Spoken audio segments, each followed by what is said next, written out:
All right, welcome in. Happy Thursday. Happer and Schaefer with you here on 1620 The Zone and on 1620thezone.com. Connor Happer, Mike Schaefer, Joey Colbert. We are back. And I swear we're not going to start every single day with a sleep update, but let's just say we feel a little bit better than yesterday.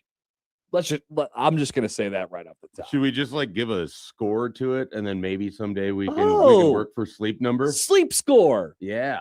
Which we could do a monthly sleep score. That may already be like a patented, like thing, sleep rating. Sleep, yeah.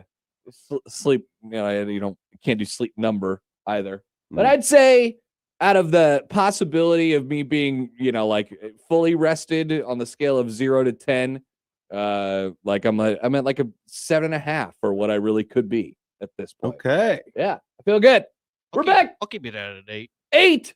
Joey. Took a Mike Schaefer. 2-hour nap. It's the most sleep I've gotten in a while, so I would say like 7.5. 7.5. Yeah, I'm in there. I feel good. It's been a long week, of course, but here we go. Jordan writes in on YouTube, new bit alert. We could come up with a name for this stat. We certainly can. We name all sorts of things, random things. So we could come up with a name for it, indeed. Sleepy statistics. It's just one stat, though. We'll find it. Maybe we could throw it in the Dakota projections. Switch it, and then instead of sleep, it's like alertness. Yeah, okay. Like that. Okay, like how, on the scale of 1 to 10, how open are your eyes right now? Like on how they could be. Well, it's all thought going forward. Today on the show, it is Thursday. Brian Christopherson of Husker 24/7 will join us in the 8 o'clock hour, and we will get an appearance from Max Olson from ESPN at 9:15. Those will be our daily guests here. Our weekly guests on Thursdays. So excited to talk to Max about college football at large in the 9 o'clock hour. And then, of course, BC on the daily. There is plenty on the daily, by the way. That's our lineup powered by the Rooferees at John Higgins Weather Guard. We want to hear from you all today. 402-951-1620 on the Prairie Flower Casino Zone hotline. You can call or text that number. Feel free to do so. Tweet at Happer and Schaefer, at Connor Happer, at Mike J. Schaefer, at Joe Arcola on Twitter. You can send us your tweets there as you do at all hours of the day, and we appreciate.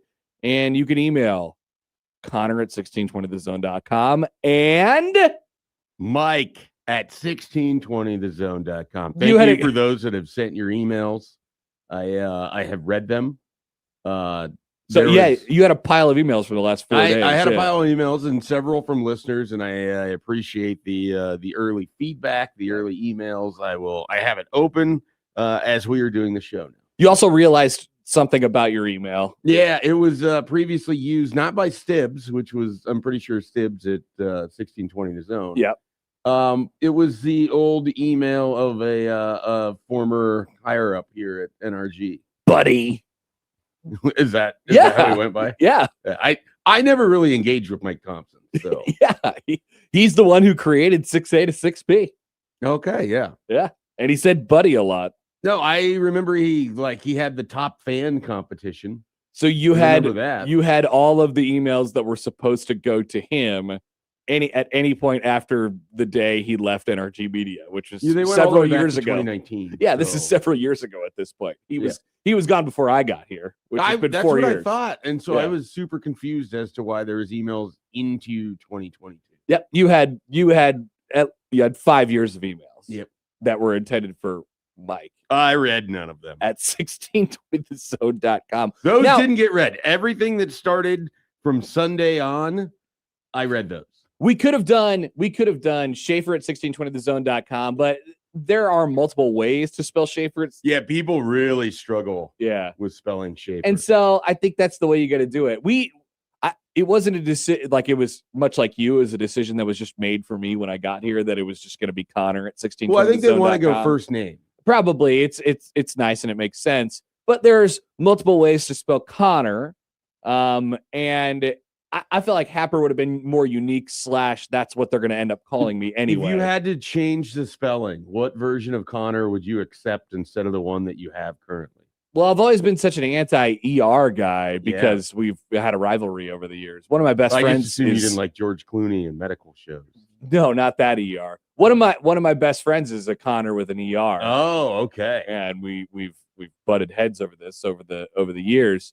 But I've seen Connor with one N. Yeah. I wondered if you'd be a one-N-er. Seen a little bit more of that. Would you be a K guy? You think you could be a K guy? I've seen some Connors with a K too. Yeah. I don't feel like that fits me. I'm not modern enough. Could you be Connier? Full question. Am I modern E's? enough to be a Connor with a K? I don't think I am. Look, you're a pretty modern guy. Am I? I mean, relatively speaking. All right. You try. You put way more effort into it than some. That's true.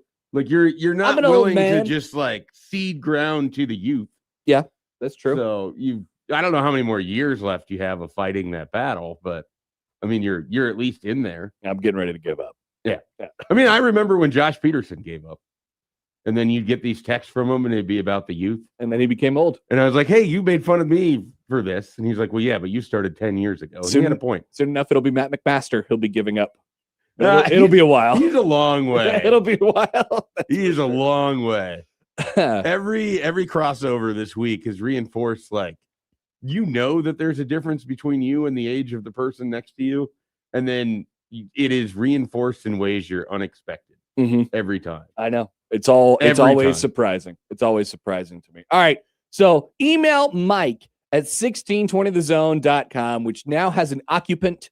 Yeah. And he will not respond with an email to you that calls you buddy. So that is fantastic. I am not a buddy, a pal. Yeah. He's not your friend. Whoa. Mike Schaefer, not your friend. Well, I don't know if that's Put the tagline on that. No, I think there's the people on the YouTube were a little feisty yesterday. They've been feisty. They'll get over it at some point. They might think that.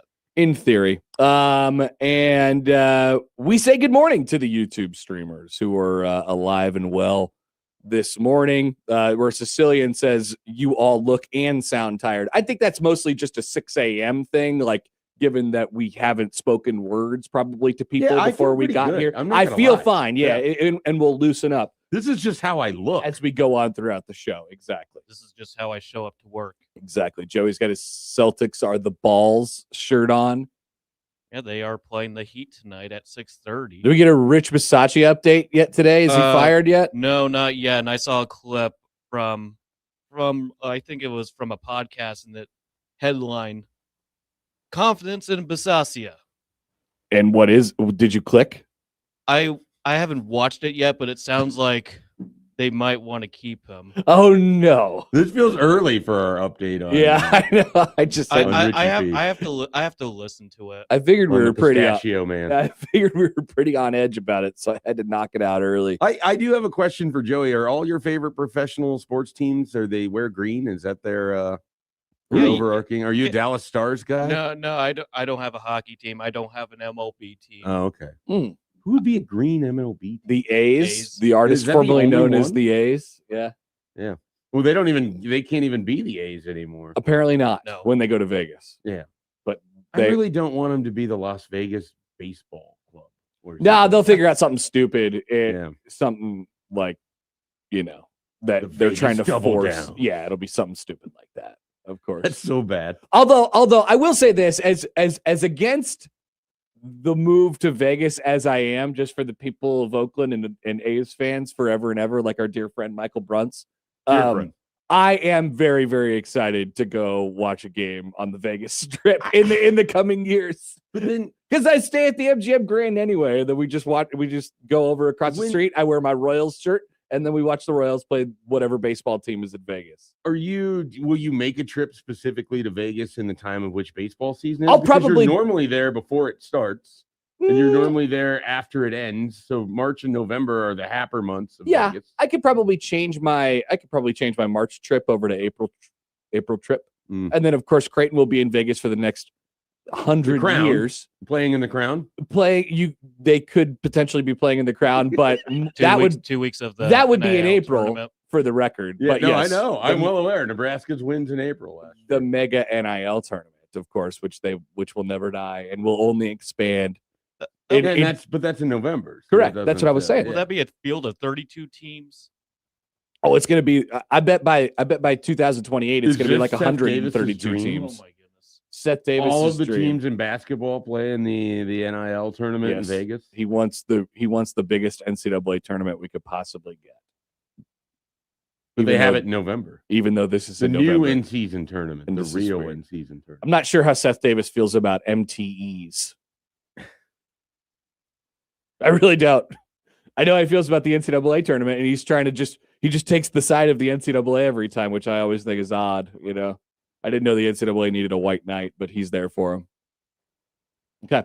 All right. Elsewhere today on the show, Dante Moore going back to school, which has implications for a former friend of ours. We'll talk about that here in just a couple minutes. Matt with some fascinating comments on Mike Eckler, also on some other stuff when he was on a Zach Gelb's show yesterday. We will rank our remaining NFL quarterbacks. I said, Schaefer, what do you want to do? And he said, let's rank our remaining NFL quarterbacks. And I said, how do we rank them? And he said, it's up to you. And I said, all right, this is just going to be a general list. This is a Sam Darnold index. That's what this is. So it could be it's a combination of trust, how much you think they're going to win the individual playoff games that they have this weekend. How much do you think they're going to win the Super Bowl? How much could they shipwreck their team? Could they shipwreck their team? Yes.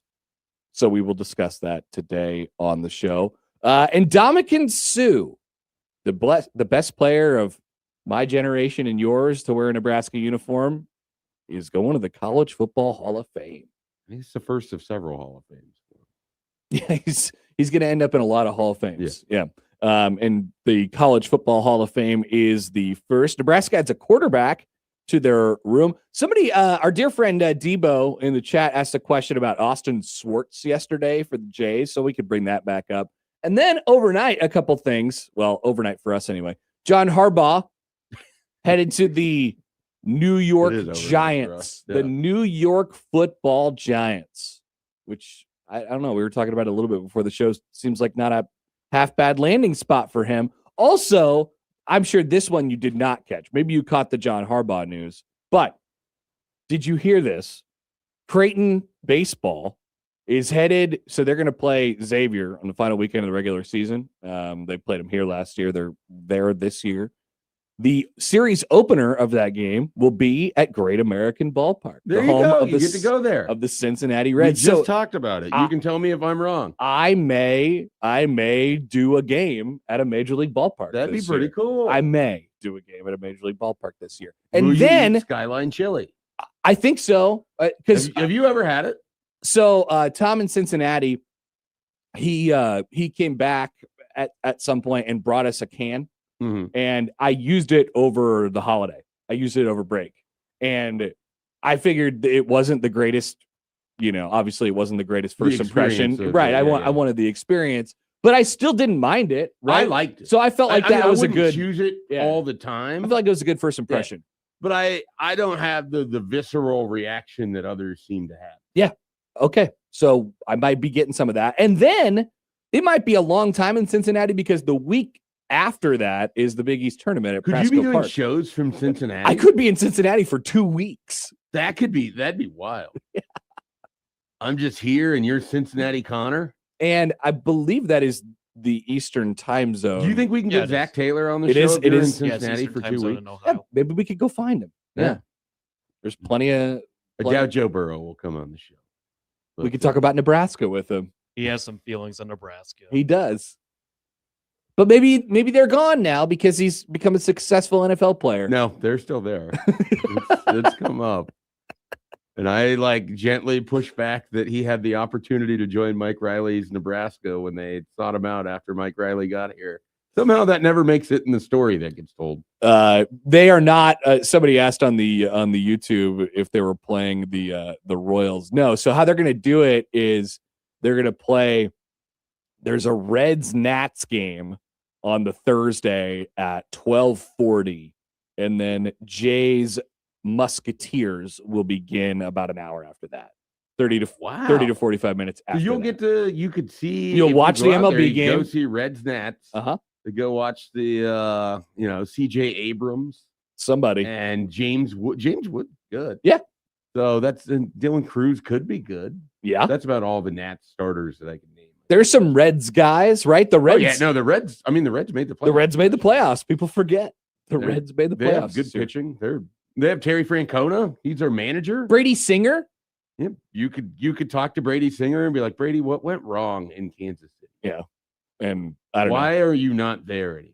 Why do we have Jonathan India and we have to talk ourselves into it? So it won't be the Royals. That would be awesome, but it'll be the Washington Nationals and the Reds. Anyway, I feel like we probably just talked about it enough just then, but that is the setup for the show today. Also, as we continue down this road, we're on day 4. We're continuing to add things to the show. We were given a blank canvas. Do whatever you want with this. We need to fill our show with heart. We need to fill our show with bits. We need to fill our show with soul. And so today is the debut of, until we have a better name for it, Joey's Headlines at 8:45.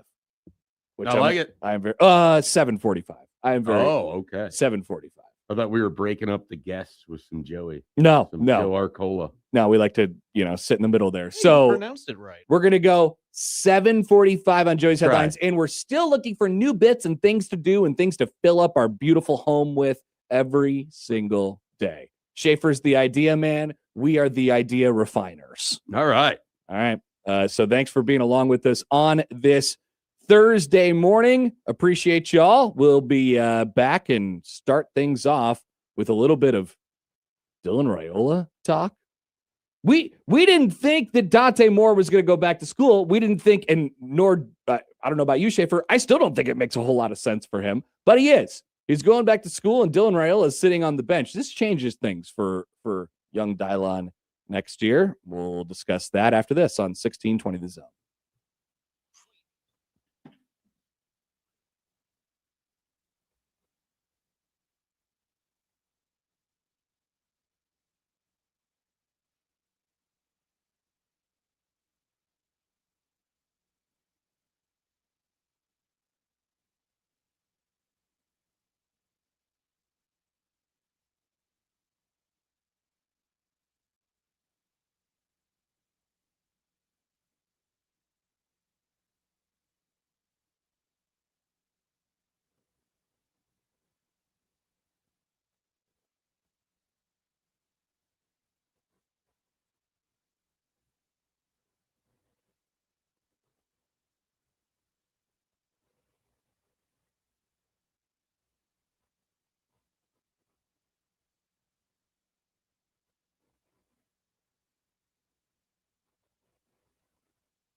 Hey, so we got our handy dandy staff chart, staff roster, Nebraska football staff roster up on the whiteboard over here. One of many things we have on the whiteboard.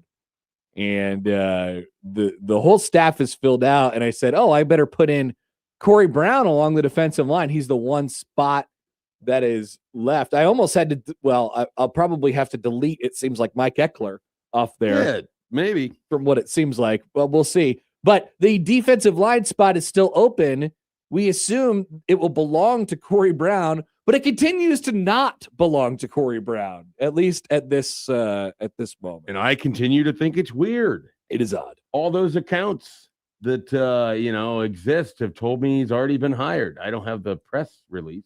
Rule said on the Gelb on Gelb Nation yesterday that he was going through the process. Like it's happening. I just don't know how long the process. I mean, Schaefer, you could speak to this very, very closely because you are going through the process. You've gone through the process. Usually you fill out the paperwork and then you're hired. You're hired. That's it. It's not like he has to take any of the. So if you're a coach and you get hired to be a coach in college football, there's certain things you have to do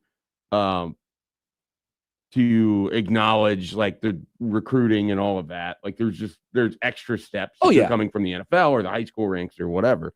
But if you're just going from college to college, there's really not like a whole lot of other things. I don't know. So I don't know if they have to, there's something in his Miami of Ohio contract they're having to work through. I don't know if they're digging through the couch cushions to get the money. It's bizarre to me that we're now like a week into him basically being the guy, and he still hasn't been announced as the head coach. Maybe not head coach, excuse me. Yeah, he will not be announced as the head coach. The defensive line coach. Maybe we'll get a press release during this show, and Schaefer's worries will be quelled. They're not really worries. It's just more of a curiosity. Yeah, like how does this actually work? It's just odd. Like you clearly settled on this guy, and it's been a week, and I don't get it. Maybe they're going through the HR with Nebraska's next running back too. I'd like to think so. Anyway, that'd be great. Maybe. That'd be great if they were. Who knows? That'd be the only explanation. That or their running back is still playing for an alive college football playoff team, which is also possible. Like the more likely. Probably. No, there's three explanations. Okay. It's their running back is potentially playing in the national championship game. One, most likely, I agree.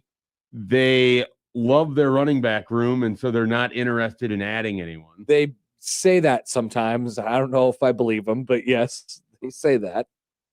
There's an HR hiccup with their new running back, and they haven't somehow Peter Nakos and all the other people haven't gotten the news, and they're working through the HR hiccup. I would say probably the least likely. Yeah, I put that one at 1%. Yeah. Something that I did not think was likely yesterday when we had really talked about this over the last 2 days, Schaefer. And maybe I wasn't paying attention close enough. Notably, we had some other stuff going on here, but Dante Moore is going back to school. This was like a conversation, and I just kept dismissing it. And Me too. Do you know why we were dismissing it? Because he's going to be the number 2 pick in the draft, and you can't really go higher than that. If you read through like the ESPN story of it, and in there's a graph that's just Moore passes up a chance like $50 million guaranteed payday. Yeah. And it tells you that Travis Hunter last year, the number 2 pick when Jacksonville traded up for him, it was like $48.6 million is his total rookie contract. It's crazy. And so, and now, like, I'm just like, I don't get it. I don't understand. He's not going to go number 1 next year either. Right. So maybe, I mean, if we're giving him the benefit of the doubt, this would be the takeaway. Well, first of all, there is the potential that he just doesn't want to play for the Jets. Yeah, I think that has to be. It's possible. If we were doing the ranking of why Nebraska doesn't have a running back, I would say not wanting to play for the Jets is probably a fairly high. Oh, like the same in the same category. Gotcha. I was like, wait, what? Yeah, taking the idea, transposing it. Sorry. The other thing is, and I mean, frankly, like I would completely respect this if he just didn't feel like he was ready yet. If he didn't feel like he was Which is what he said. If he didn't feel like he was in a good enough position to have success in the NFL yet, then I mean, all the more power to him. He probably, with that, realizes that there's a pretty good chance he's not going to go higher in the draft. He's not going to go. He probably won't even go the same place that he was going to go in the draft this time around. And so he figured, all right, this is combine that me not being ready with I'm probably going to be the quarterback of the New York Jets. This sounds like a great recipe for me to not be playing football in 3 years. So all the more power to him. Like I respect his decision. I didn't see it coming, but I did. I respect that decision. I respect that, as I said at White Castle famously that one time. Can I offer a tinfoil hat? Oh, please. Schaefer's conspiracies. Which are not, there's usually not a lot of them, but there's something about this one that makes me wonder. And it's essentially this. It has nothing to do with electromagnetic fields or power stations or anything like that. Okay. This one is based entirely on where he is currently playing college football, and that is at Oregon.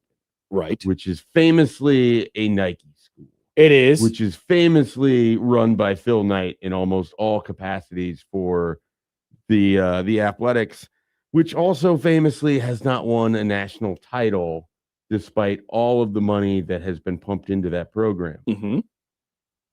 Could it be possible that Dante Moore and Phil Knight have some kind of deal in which this money that he wouldn't be getting this year could just be made up in some kind of Nike level endorsement? That'd be a lot of money.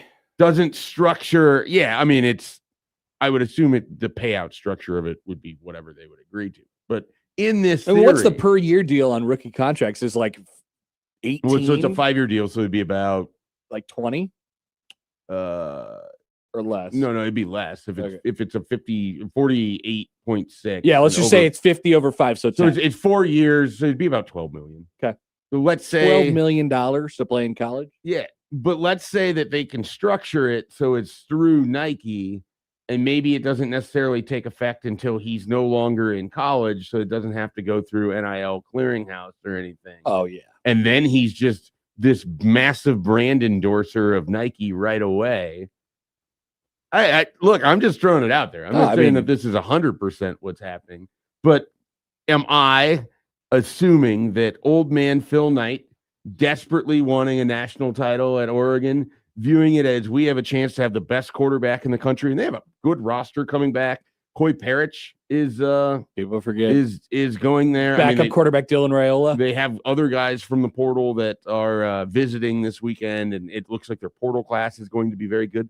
Could it just be that Phil Knight has decided he wants to do as much as he possibly can as he is getting older to just buy a national championship or buy the best chance he has at a national championship? Absolutely. Could Dante Moore be returning for that reason alone? I'm just throwing it out. I don't see how this is a conspiracy theory. This seems very likely, to be honest with you. It seemed very likely to me, but I'm also just like kind of weirdly a crackpot as it relates to Phil Knight in Oregon. And yeah, there's a window of opportunity for them to really go all in and all that stuff too. So it adds to all this, with Dante Moore. But here's the reason why we bring it up. It is because it affects our young baby boy, Dylan Raiola. And so now, and he knew, according to, I think I heard Sipple say this on Unsportsmanlike Conduct the other day, that he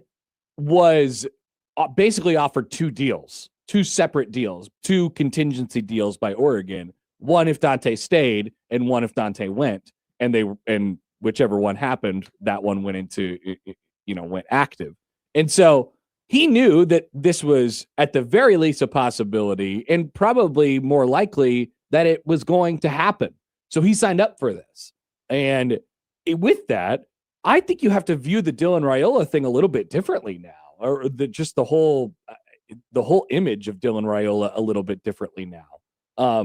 I'm impressed at the willingness, we'll see how it actually plays out, the willingness to not play this season and develop this season. That was not the image in my head of Dylan Raiola. I just thought that he was going to force his way into somewhere and play and get a bunch of money and then try to make himself look the best for a potential NFL future after 1 year. I thought that's what was going to happen. So he goes to Oregon, a place that wins a lot of football games, to be the backup for a year. Like, I didn't think he had that in him. I'm assuming he's going to redshirt. Yeah, absolutely. And then I also, could it just be that this? But it's the same thing. He's not playing. Yeah, I mean, is the recovery taking him out of spring football to where he wasn't going to be a factor in spring anyways? Like, I don't know what the recovery of the injury, how long that was. I always thought that I didn't get the sense that it should have been a super long one. No, I don't think so. That's what I thought. Yeah, no, it is definitely a fascinating look at Dylan Raiola, because, again, I mean, this is a guy who passed up the potential of sitting out 1 year at Georgia and inheriting all of that. That is now basically, because he wanted to start right away. So he came to Nebraska for that purpose. It is definitely a different look at what the expectations were for him. I have a ton of respect for it. Like, that's the way I look at it now. And if Dante Moore was looking at it like, hey, there's more for me to do to be ready to go to the NFL, could it just be that Dylan Raiola also had an introspective moment? There's more for me to do to be ready to take over at Oregon. It's a great thought. And honestly, once again, it's something that I didn't think that he was probably thinking about much. There's a cynical view here that he could spend a year sitting out and then be the top available quarterback in the market next year and transfer and make even more money on top of it. That would be the cynical view. Although the same thing stands. If he's not the starting quarterback this year, and he signed up for that, like, I still think that puts a different twinge on this entire topic, on the entire persona of Dylan Raiola, don't you think? Yeah, it definitely not what my expectation was at all, because the whole idea had always been to be prepared and be ready for the 2027 draft. And so, with that being said, I mean, this only, to me, increases the likelihood that he's going to be successful. I mean, this only increases the likelihood that the part of him that we saw at Nebraska, the young, underdeveloped, had a lot put on his shoulders. Of course, there's a lot of stuff that Nebraska obviously did wrong with Raiola's development as well. I'm not trying to put it all on him, but the big star, that's what he was trying to create about himself.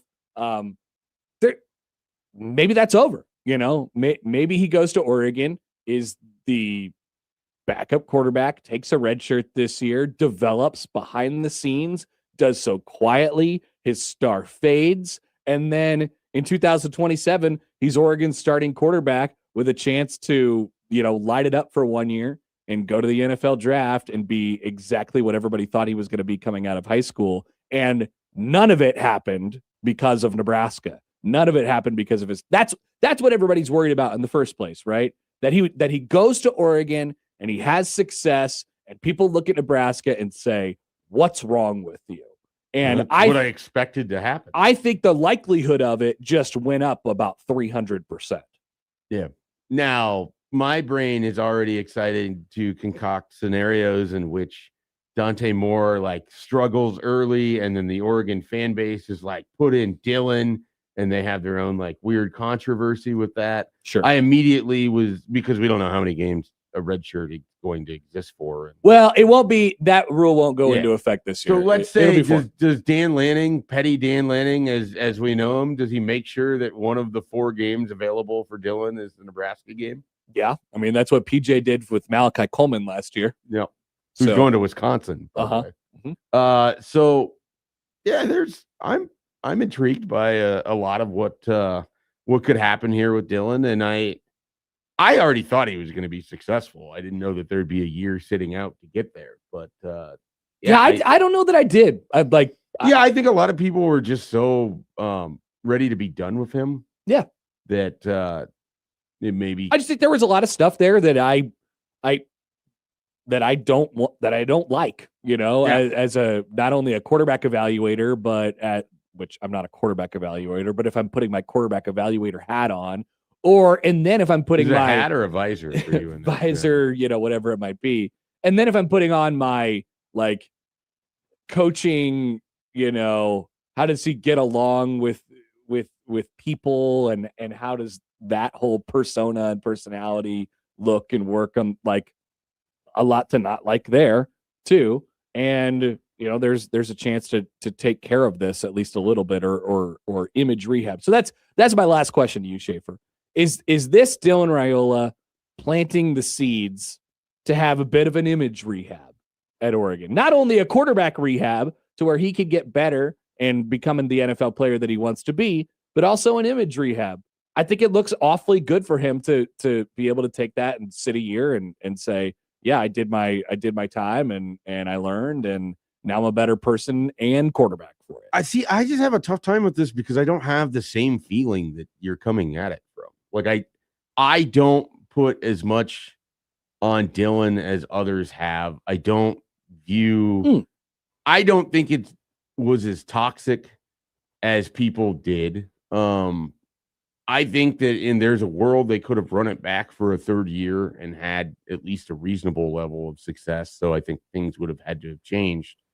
So it's hard for me to answer that because I was also someone that was very prepared for wherever he went, that he would throw like 26 touchdowns to 3 interceptions and have a big year. Well, I mean, I so believe you in think the it's talent. you think it's I mostly believe in Nebraska. the talent far more than I do the last 2 years were exposure that Dylan's not that good and everything. Like, I think, again, I said this. I think he was talented. I said this after he got hurt. Nebraska failed Dylan more than Dylan failed Nebraska. I believe that. And so I don't know that he needed to rehab things in the way that you're sort of describing, but that's just where I'm coming at it from. So yeah, it's hard for me to answer that because I didn't think it was as necessary as maybe others did, but it certainly doesn't hurt. I mean, like, if it shows that he's willing to put in more work, I don't think that's ever been a question. Like, I don't think I've ever looked at it and been like, oh, Dylan doesn't work. I think that's never been an issue. No, that's not what I'm saying. I know that's not what you're saying, but I think for some people, like, oh, he's always flabby and out of shape and he doesn't care about his conditioning. And Matt Rule talked about him weird, which was not Dylan's issue. That's Matt Rule's issue. I just felt like it was always from his side. Everything was manufactured. It was manufactured, and it was a little bit more about him than it needed to be. Like that. That's sort of where the seedlings of this are. I get that. I didn't veer in that direction, which is why I don't necessarily agree with it. But I don't see how this is a bad thing for him. I am very curious how that goes behind the scenes. And like I said, I mean, I don't think he will, because I think Dante Moore is pretty good in his own right. But right. If he were to struggle, or if there's an injury and Dylan takes over for a few games, I'm just fascinated by how that dynamic works. I mean, the closest comparison I can think of here is when one of the greatest quarterbacks of our generation, Cardale Jones, returned to Ohio State, and they had all of that talent and all of that expectation, and they didn't know which quarterback to start. And they needed all of them. They ended up playing JT Barrett, right? Mm-hmm. And they needed him. Famously, Cardale Jones never lost a game when he started at Ohio State, but JT Barrett did. Yeah. But at the end, you're talking about the end of whatever year that was. Like they had all three of them, right? They had, who was the other one? Well, that wasn't that so that'd have been the 2015 season. So there was another one, Haskins. No, because he was a starter in 18, so that'd have been a long time for him to have been. I thought there was a third. Maybe I'm getting this wrong completely. I thought there was a third quarterback, and Cardale Jones. There might have been. I can't think of who it is. He was like their third guy, and it ended up winning a. The YouTubers will know. Yeah, the YouTubers. The text line will know. We'll certainly know. They'll educate us. All right, so let's hear it from you guys if you have it. Here is a text about the original topic, by the way. Couldn't disagree more with Schaefer. Dylan checked out of plays at nearly 33%, and he couldn't see the middle of the field, step up in the pocket, or hit open guys at times in a big moment. He is just to blame as others, excluding the lack of defensive line and linebacker portal additions last year. I mean, yeah, there's responsibility to go around on both sides. Do not misunderstand. Yeah. He didn't play. He wasn't amazing, like I don't want to whitewash this into to gaslight people into thinking he was outstanding. Braxton Miller. That isn't what I'm trying to say here at all. What I'm trying to say is I think that there's things that Nebraska could have done to help this along better than they did. I think there's things that he certainly could have done to help this along better than he did. Ultimately, I think he's incredibly talented. I think he's going to be playing in the NFL. I really don't have any doubt on that. And so whether Nebraska put him in the best position over 2 years to be as successful or not, I just don't think the answer to that is yes. I agree with you. So, I also think and then as far as Dylan himself, if you took him off of that team, they don't win 7 games last year. Let's go back and remember, for as bad as he played at times, very vitally important for them to win the Maryland game, to win the Northwestern game, arguably to even be in position to beat USC, to like he played great against Michigan in a game where your defense was awful. Yeah, but I don't know if he's not the starter, like if he's just not in the picture, and TJ somebody Lateef else is the win starter. 7 games last See year. that the problem is the backup was a true freshman who had never played. The problem is the roster, and it wasn't that good, and a schedule that wasn't that good. Right. We'll talk about what the upcoming quarterback room looks like, but I want to get your thoughts on that. We will dive into some of your reaction coming up in just a minute. One reminder before we take a break here. The Pink Out broadcast is coming up here in just a couple weeks. That would be Friday, January 30th, 10 to 6. So Matt and Unsportsmanlike Conduct will be out there. I will be joining Matt on the on middays with Matt at the Pink Out broadcast. 10 to 6 over at the Hope Lodge, which is about, we'll call it about 78th or 80th in Dodge on the south side there. Stop by, donate for the paper supply drive to help raise awareness and support for the Hope Lodge of Omaha. Awesome thing every single year. So we hope to see you out there in just a couple Fridays. And then, of course, the Pink Out game against UConn is the next day. That night is also the Creighton baseball preseason dinner. So it's a very Creighton-pilled 48 hours for myself anyway.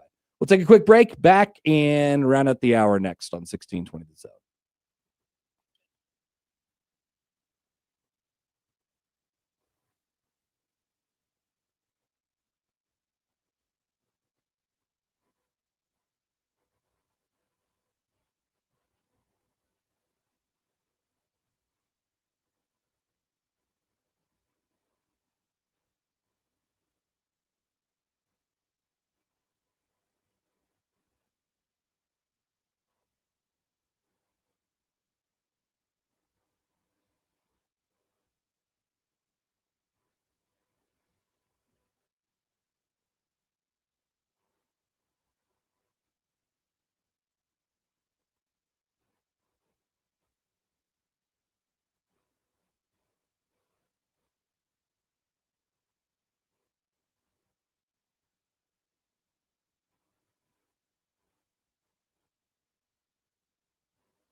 Or you could have this thought on Dylan Raiola, who is famously no longer going to play for Nebraska, from the YouTube Joe. Let's just go Joe here.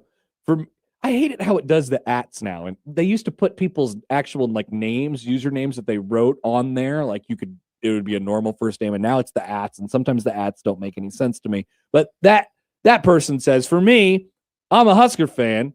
I don't cheer for non-Huskers. In fact, I root against non-Huskers. So there you go. Is that in Problem you solved. just root against everybody that's not root against everybody that doesn't wear a Nebraska uniform? I can respect that. I hate consistent everyone that doesn't play for Nebraska. Joe. This is what Joe is saying. Anyway, a couple more thoughts. Sicilian writes in. He says, they say, what pisses me off is the people defending him cosplaying Mahomes. Sipple and Sam are always saying athletes have heroes growing up. Yeah, but they don't revolve their life around it. That might be the storyline that I am most excited to not hear about anymore, because I never cared. It never bothered me. I never cared. I never understood why people were so like bent out of shape about it. I never understood why people cared either direction of it. Incredibly easy to just completely and utterly ignore. Yep. And it was like a whole bunch of, well, other fan bases are making fun of him by using it. And it's like, okay, great. I don't. But it's funny how fast it happened where people were defending it, and then all of a sudden he went into the transfer portal and people were like, hey, this was weird, right? I mean, that was the narrative. That's what everybody said. Once it just was bizarre to me that it became this thing. Like, I don't understand why people cared as much as they did. So you don't have an opinion on the last straw on this, which was Mahomes had to like wear an Oregon jersey because he lost a bet with one of his Texas Tech teammates or something like that. Like, this is recently within the last couple of weeks. And then immediately Dylan Raiola committed to Oregon after that.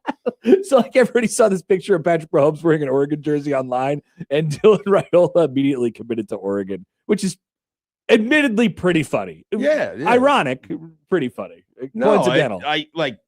I get the joke nature of it. I don't understand why fans felt a need to either defend it or be offended by it. Yep. There are some things that occur in this market with this fan base, with this program, that are so easy for me to just file away as I don't care. And then I'm just constantly like, why is this coming up? Oh, yeah. We definitely care about the crap that doesn't matter a lot. Well, and it's not that it just doesn't matter. It's just like easy enough to have like absolutely no reason to talk about it. Yeah. Like I don't know. Mindless conversations, that's for sure. Here is a comment from Chabo. Most of you talking heads were all in on Dylan a few months ago, and now everyone's critical. Hashtag Debo effect. I don't know what the hashtag Debo effect is. Maybe that's referring to our friend Debo in the chat. But yeah, I don't know. I soured on him, during this season. Although I was never fully like, wow, this guy needs to not be the quarterback anymore. Like I was, when Latif played those games against Houston Christian and Akron, and people were clamoring for him to like get some plays or whatever it was. I was like, I don't know what you guys are talking about. Nobody does that. And that was my main reason. But then as I watched Dylan play, and then obviously as he got hurt, all I could think about was the things that he, his shortcomings. Yeah. And so admittedly, I was rolling with the punches on that one for sure. I definitely was more of my viewpoint, and it's still this viewpoint, is that I feel like he's a good quarterback. Things did not work as they could have here at Nebraska. I feel like Nebraska could have done more to help with that. I feel like he could have done more to help with that. Absolutely. Yeah. This isn't like ever an all or nothing situation. Yeah. But you're right. There's areas of his game, and it has been pointed out here. I mean, needed to be better with the deep ball. What drove me nuts with him, risk averse. There's that, but it's also what I hated the most is that, especially down in the red zone, is it felt like, and you used to pitch and you know the difference of this, like when you're trying to place something versus when you're throwing something, he is always trying to place footballs. Yeah, I thought he was scared instead of throwing. Yeah, I thought he was scared. Which, with that arm talent, is such a waste that it drove me up a wall. That was the thing I disliked the most about Dylan Raiola and his game. Some of that's him, some of that's his coaching, some of that's it's just the situation around him. He just wouldn't let it rip. He wouldn't just try. And there was times like very early in his career where he did just let it rip. And it's like, oh man, I mean, this guy can make some throws. And then there's other times where it's like, just throw it. You have Dane Key, you have Isaiah Hunter, like they're good. Trust them. Throw the ball. Dylan's risk averse and safe nature of the way he played has now driven me to be excited about a turnover plagued quarterback from UNLV. I am jacked about Tony Calandria, because he does exactly he plays exactly the opposite of Dylan Raiola. Yeah. Right? He's an active, mobile quarterback who makes plays after things break down, does not care if he's going to throw an interception. I want to know if this version does. is what happens at Nebraska for Dana Holgorsen and Matt Rule. I don't know. It's fascinating. I'm wondering how much of that is going to get pushed out of him in their system. We will find out. It's a great question. When Sam made the comparison to Tommy Armstrong, my reaction was not favorable, because that is not a quarterback experience I ever particularly enjoyed. No. Like, that is not what I am picking up. Will you enjoy it more coming off of the Dylan Raiola don't take any chances era? I think what I would enjoy... I will. Yeah, I mean, I think what I'm ultimately going to enjoy is, like, I think there's going to be a much more of a, well, this play is, F, so I've got to run around and do whatever here. That who doesn't enjoy that aspect of football? I just don't, who knows what it all looks like. And if with Nebraska's rebuild offensive line and Lonnie Teasley and Jeep Wade, maybe no plays will ever break down, because they're just going to be a stone wall up there. That is possible. And he just has like hours back there to throw. He just starts spinning around. He's getting a cup of coffee. He just starts spinning around for fun. He's just waiting for Ja'Cory Barney to finish a route where he circles a guy 17 times and then runs off to the corner of the end zone. I was sick of watching the risk-averse nature in which he played, and I think there is an excitement level for me to watch a quarterback who's exactly the opposite, knowing the potential pitfalls of that. Well, and then the schedule does not do him any favors. No, it doesn't. Nor does the fact they didn't get a running back so far out of it. Not yet. There's so far still a little bit of time, I guess. But I am also concerned by that piece as well. All right, we'll take a break. 7:00 hour is coming up. Plenty to get to, including Matt Rule's comments on losing Mike Eckler. Does Matt Rule care about this? Kind of seems like maybe not. We'll be back after this on 1620 The Zone.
All right, welcome back. Day number 4. At some point, we stop counting.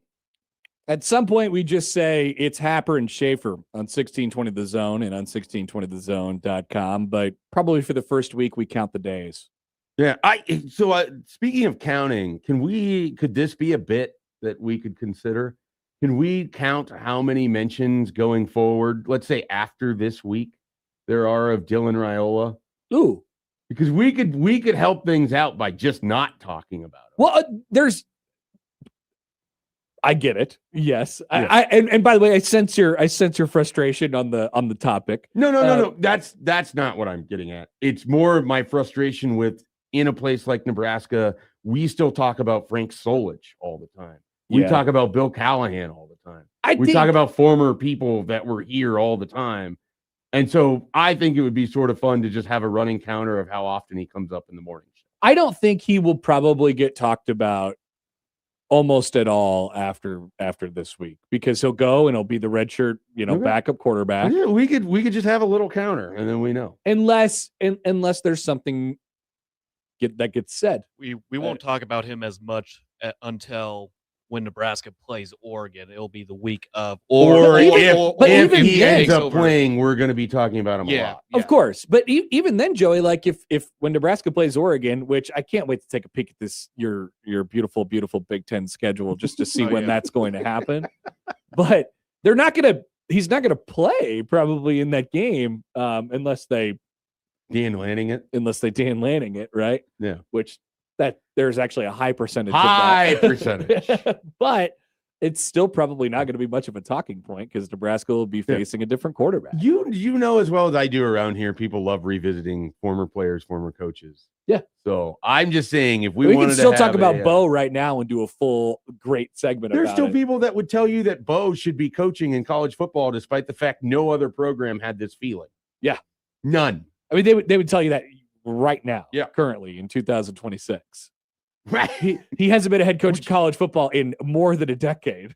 No, he had to. Well, he was at Youngstown State, I guess. But I'm talking about, when was his last year there? Like 18? That would be my guess. He hasn't been a coordinator or anything in like 5 years. Yeah. I think he's good.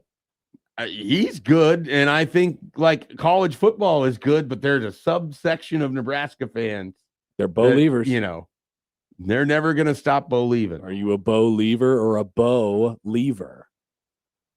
I was a Bo leaver. Bo-Leaver. Yeah. I was good either way. It wouldn't surprise you to hear I'm Mr. Fence Rider as it pertains to those topics. How was there a fence to be ridden at that time? You didn't see that there could be. All right, topic. You didn't see that there could be a fence on, like, I was probably over it by that time, but if you would have told me he's staying, I would have been like, great, let's just keep doing this. And we'll have drama every year, but they'll win 9 games and get blown out in big games. I'm good with all of it. No, it's not that I can't see that there isn't the middle side of it. It's just that in the moment of 2014, it was so divisive. It felt like you were either one or the other. Yeah, I didn't really care. You would be the very rare part of the Venn diagram that's in the center. Yeah, I didn't really care all that much. When he got fired, I was like, oh wow. I mean, I too was like, oh wow. I didn't think that it was going to happen. I wasn't rooting for it. Yeah. But I also wasn't like in the day-to-day at that point either. That was like right before I joined the day-to-day. The grind, I guess, if you will. But and those were some message board wars. Oh, I bet. That Iowa game always stands out to me because my dad watched it at my house in Lincoln. I had a couple friends over, and my friends were absolutely adamant that if Nebraska got to a 9th win, that they would keep Bo. And my dad liked Bo and wanted him to get to the 9th win. And more than that, and this is sort of where I would come in at it. Like, my dad was one of those Nebraska fans, regardless of what's going on, he just wanted to win. Anytime they were playing, wanted to win. Yeah. And so I'm like sitting there just watching this play out as I have these friends that are basically rooting against upset it. that this game's now going into overtime because they had the audacity to punt the DPE and everything else. Uh-huh. And my dad is treating it like Nebraska's about to win the like Orange Bowl with Corey Schlesinger running in that's these great. touchdowns. That's so pure. Just an incredible. Yeah. I do, of the things I miss about my dad, it's the genuine nature in which he he would be so upset when they lost. Huskers are on TV. I Over watch. the moon about the smallest and inconsequential wins. I do miss that. I miss the phone calls that would come from the weeks. But yeah, that's one of those Bo Pelini moments that his last game, like that's what I think about all the time. He was so happy, and my friends were so mad. Let's get to Matt Rule from yesterday. This is an appearance, a well-timed appearance on the Zach Gelb show. Recently, Zach had a career change, much like us, where he's on a different radio network now. But we like Zach. He always has Rule on. They're connected from back in the day. So this is a long clip. He touches a lot here, and he touched a lot in the 30 minutes that he was on yesterday. But there's a lot in here on the ongoing storyline of the situation of Mike Eckler, Nebraska's special teams coordinator. Here it is. Funny, since going out to Lincoln and obviously knowing you, my Twitter algorithm is now all Nebraska fans. And they're a passionate group. I saw it a few years ago when I came out there for the first time. And they want what's best for Nebraska football. But then there's also some fears. And today I wake up and everything's like the speculation about Mike Eckler potentially leaving. Like, what can you say about that? Is he going to be back next year with you guys? Do you expect him back? No, I don't know. I don't know. I mean, that's you know how this time of year is. These things happen. What I can tell you is right in the middle of the season, we offered Mike a huge extent. He's done a great job, a huge extension to make him either first or second highest paid special teams coordinator. But at the end of the day, people pursue people. I know Mike's a Nebraskan. He wanted to come back and be a part of this. But people have other things. Mike's also been a defensive coordinator. He's also been a part of things, and obviously we hired Rob to do the defense. Mike's done a great job on special teams. But if people want to take other jobs, all I can do is put them under contract and offer them extensions and hope that they stay. So I don't know what's happening. I'm kind of learning about a lot of things on social media, and me, I'm never going to BS anybody. With that being said, he taught us a great system of special teams. He taught us a great teaching progression. And I've got some guys here, Josh Martin, Nick Humphrey, who, were his right-hand guys. I have a guy, Brett Maher, who kicked in the NFL, who's brilliant. So I hope Mike's back. I loved working with him. If a team pursues him and he decides to leave, I do have the guys and the system in place, though, to just do it from within and just continue what we did last year. So Mike's a great coach. Hope he's a Husker.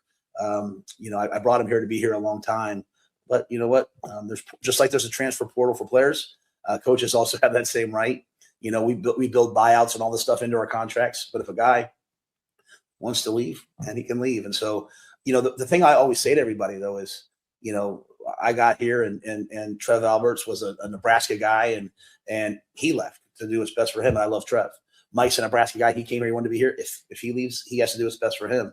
Dylan, Nebraska family. If he wants to leave, they have to do what's best for him.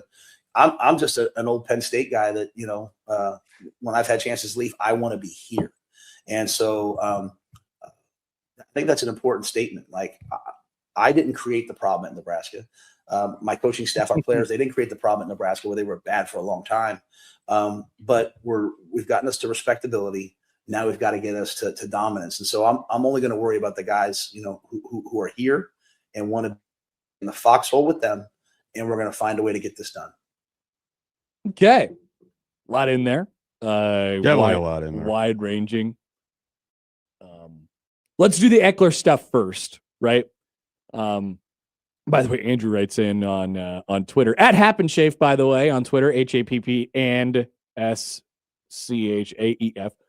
What I heard from this is if he leaves, don't blame me, but I still have Ed Foley. I don't think he's going to put Ed Foley back there. It sounds like he's actually going to make Josh Martin the special teams coordinator. Yeah, that's what's going to happen. I don't even know that it would be a coordinator. It might just be the analyst because they already have Lonnie Teasley. They already, they have. Yeah, maybe they just don't. Yeah, it may not be a coordinator role like what you had under Eckler. What do you think about the motives for Eckler? Let's do that first. Sure. In that clip, he said, "Hey, in the same breath of here's what Eckler it looks like is going to happen, he said, well, we hired Rob to do the defense. Literally, we hired Rob to do the defense.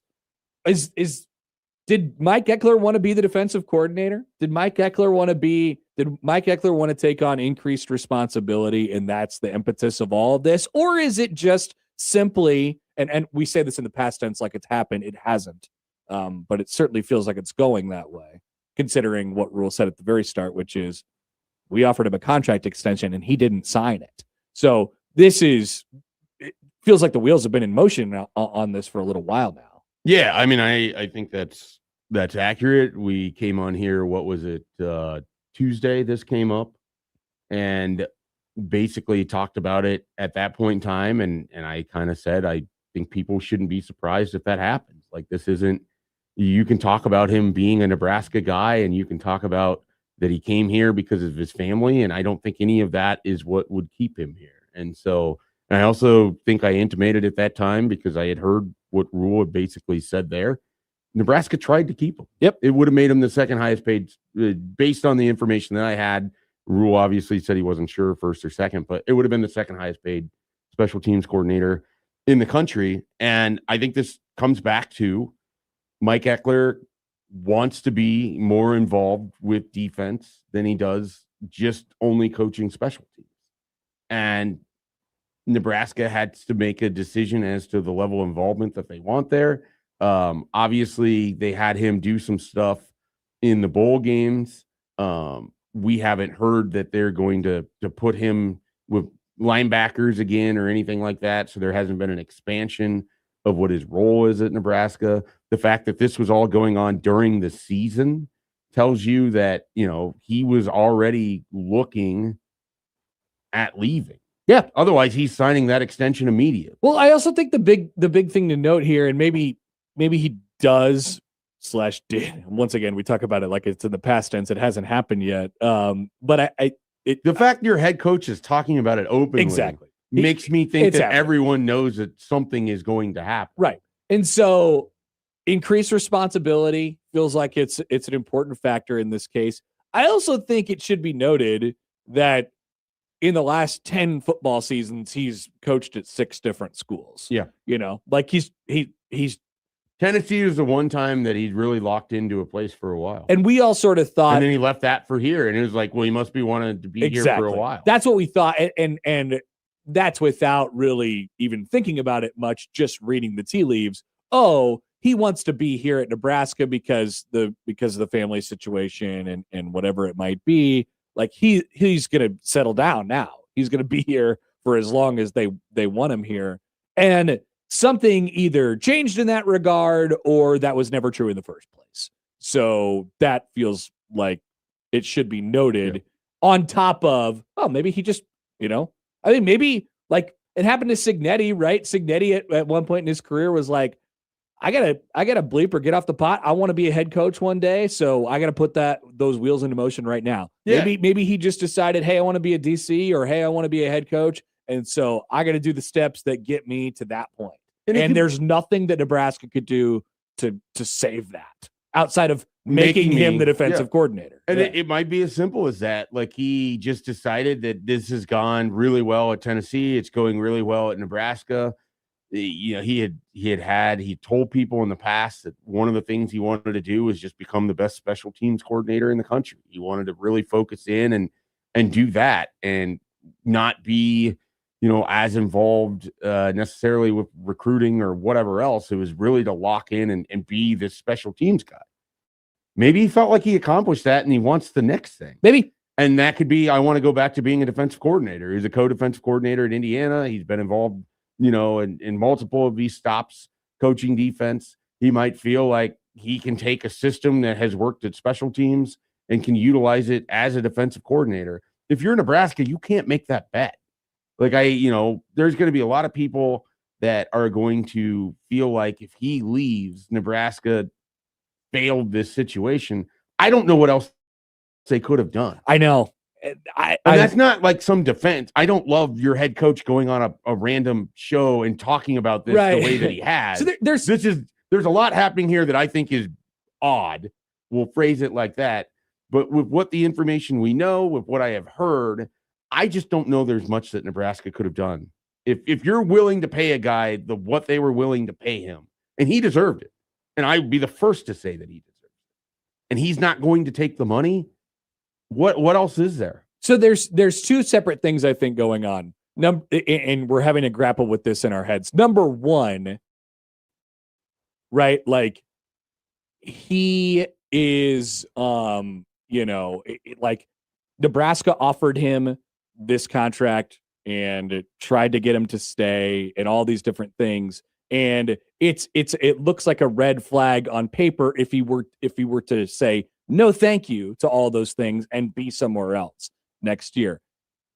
At the same time, you can't really control how people feel about this. And you could say, all right, well, maybe Nebraska did everything they could to keep him here.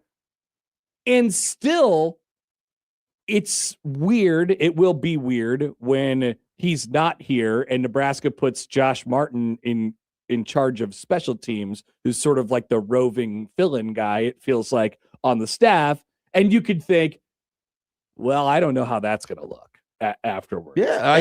And Rule clearly tried to get out in front of that because he knows that's a topic and that's what's going to be happening. And he said, Eck put all these things in place. It's repeatable. We could do it this way. A, B, C. We're going to be fine without Eck. But at the same time, I don't know that people believe, all right, they're going to be fine without him. And that's the thing that I think that we're grappling with. Yeah, and I think it'd be fair to have that hesitation because previously in this regime, special teams hasn't been fine. And previously in this program's recent history, not fine. Special teams hasn't been fine. We probably talk in this market as much about the special teams coordinator as it comes up anywhere else in the country. Yep. So it is a well, I think rightfully so. It's not just we care about stuff here. Nebraska has stunk in large part because of it. And they've had some very notable people involved with special teams and it hasn't worked out. Right. So, and then this time, not only did it work out, it was a big part of your program to the point where, when I would ask questions of other media people on filling in here on 1620, and it would be, hey, what do you feel good about in 2026? And you can't say special teams.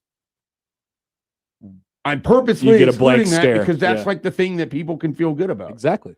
So if you take that away, then what do you feel good about? It gets really bleak. The other thing that Rule said in that clip that you heard there, and you've heard this now repeated over a couple different press conferences now, quote, I did not create the problem at Nebraska. This is now a headline that he wants out there quite a lot, it seems like. He's been going in on this for the last few times he's spoken to the media, like, hey, we sucked before we got here, and now we're back to respectability. So Zach heard that. He emailed into the Equitable Bank inbox, Connor at 1620thezone.com. He said, pretty big stretch by Rule to claim that 3 years of going 5-7, 7-6, and 7-6 is, quote, bringing Nebraska back to respectability. I mean, relative to where they were, it's one of those like semantics things. I actually agree with them. The thing is, so what he said after that was, well, we got to get back to dominance. And there's this whole big discussion to be had on, is this the coach to get you back to dominance? And it's a fascinating discussion. I think a lot of people are leaning one way or the other, or if they're not, next year you're going to have a hard lean one way or the other on that discussion. But I do think I do think there is a stronger base underneath Nebraska right now. So he's right about that. Like I think, I don't know about respectability, that some of that is just perception and what people think about, like all of that different stuff. And to a certain extent, Nebraska doesn't seem respectable. But do they have a wider base underneath their feet right now? Like, do they have a platform to stand on more than they did 5 years ago? Absolutely. I think the program is in a better spot right now than it was under Scott Frost. Yes. Full stop. Agreed. Does that mean I think this program is a launching pad for success throughout college football? No, it does not. Yeah. Both things can be true. Ian writes in on YouTube, Did Fred Hoiberg ever talk about how all Nebraska ball's problems were from other coaching staffs and that he isn't the problem after his third year? No, Ian, because he definitely was the problem after his third year, and because literally the entire program was washed away and restarted after his success, after the person who he took over for. They literally didn't have anyone back on their roster after Miles. And so you would have been a fool to say that out loud. And I mean, after his third year, you wouldn't really want to look at what he had accomplished in that stretch either. Right. So, yeah. They were not back to respectability. they were what would be the disrespectability? I disrespect you. They were to atrocious ability. Yeah. It was rough after those years. Rough ability. 7 wins in each of the first 3 years for dear old Fred. But things are better now, famously. I'm enjoying them. I do too. I like good basketball. I'm a big basketball enjoyer. All right, we'll take a break. Thoughts on that? We will take a break.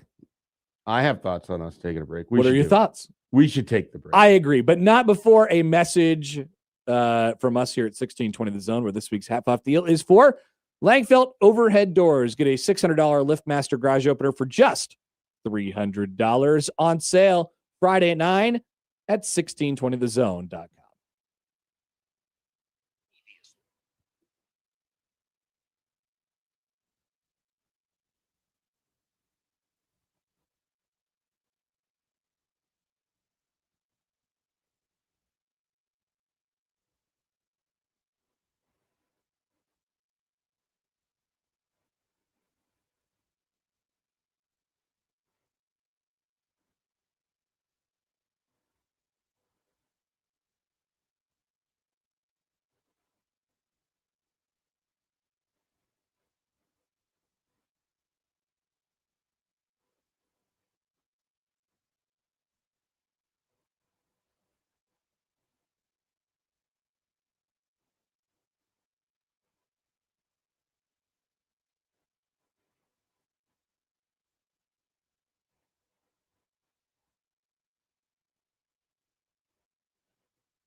Another online contest, 1620 The Zone. You could win a pair. You can't wear a pair of tickets. You can win a pair of tickets to see Chris Stapleton at the All-American Roadshow Tour featuring Nikki Lane October 7th at Pinnacle Bank Arena.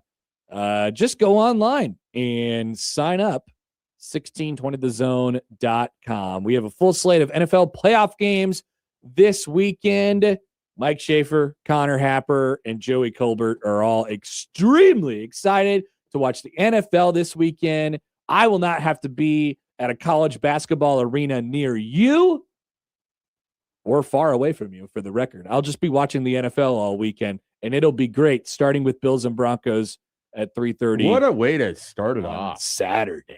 Oh, yeah. Are you okay with how the slate was arranged? I actually am. Like, I just looking at it on the face individually, it feels like Bills Broncos feels like the first Saturday game to me of divisional round. I wanted it flipped. I would have rather had know. Seahawks 49ers first, Bills Yep. Broncos in primetime in that stadium, but I can live with it. And then Sunday worked out. Sunday, perfectly. I think it's perfect. Sunday, I love the idea of the Bills Rams, which has the high potential for anything could happen. Yep.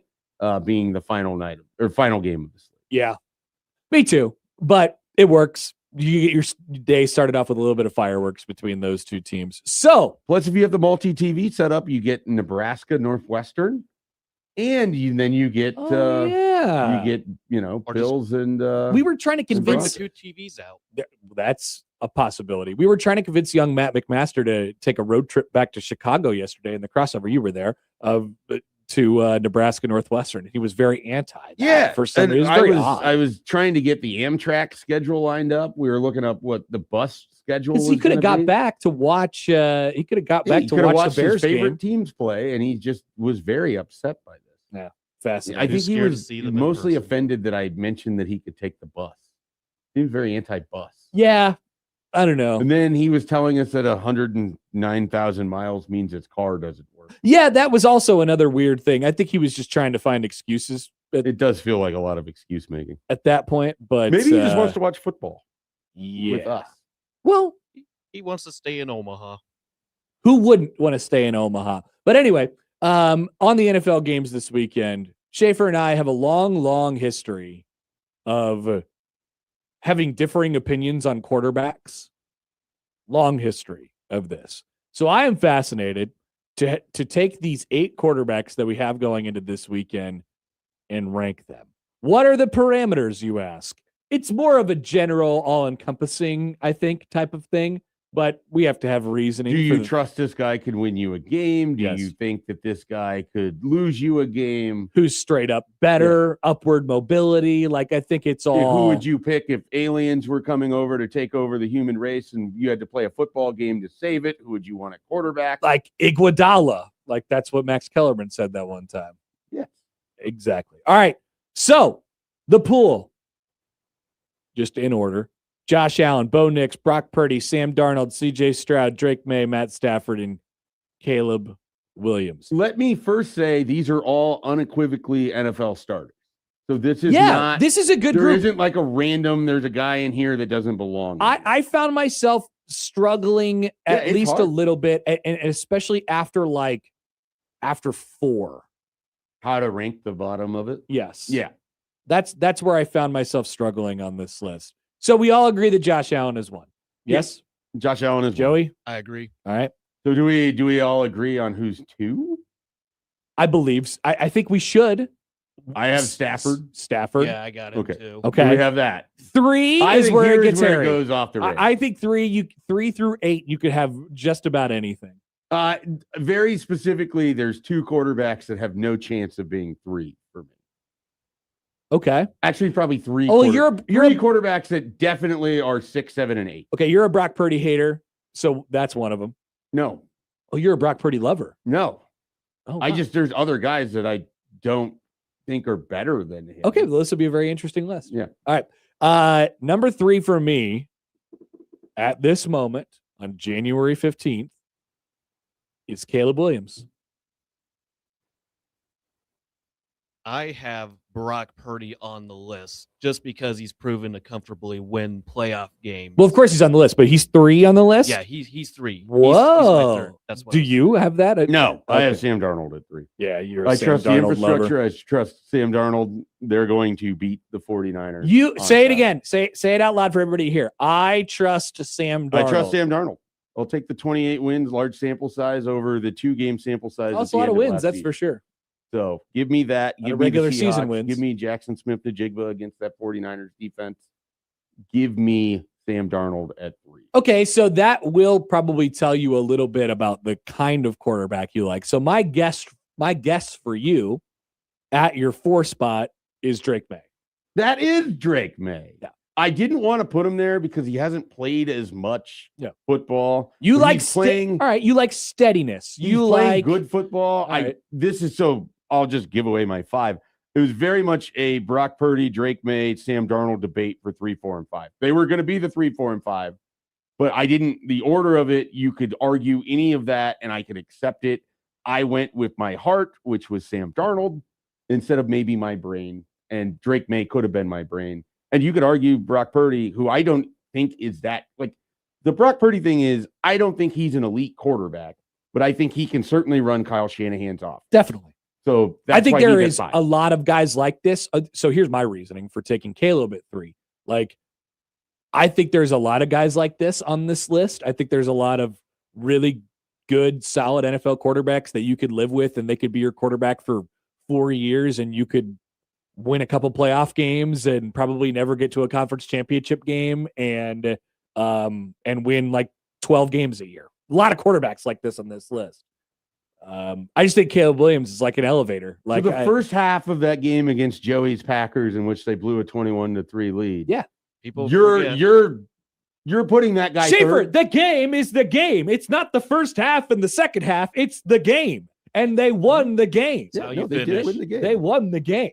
Oh, they won the game. It's because You're he is still putting that guy third. he is awesome in the fourth quarter. Okay. Like we have the evidence to suggest this at this point.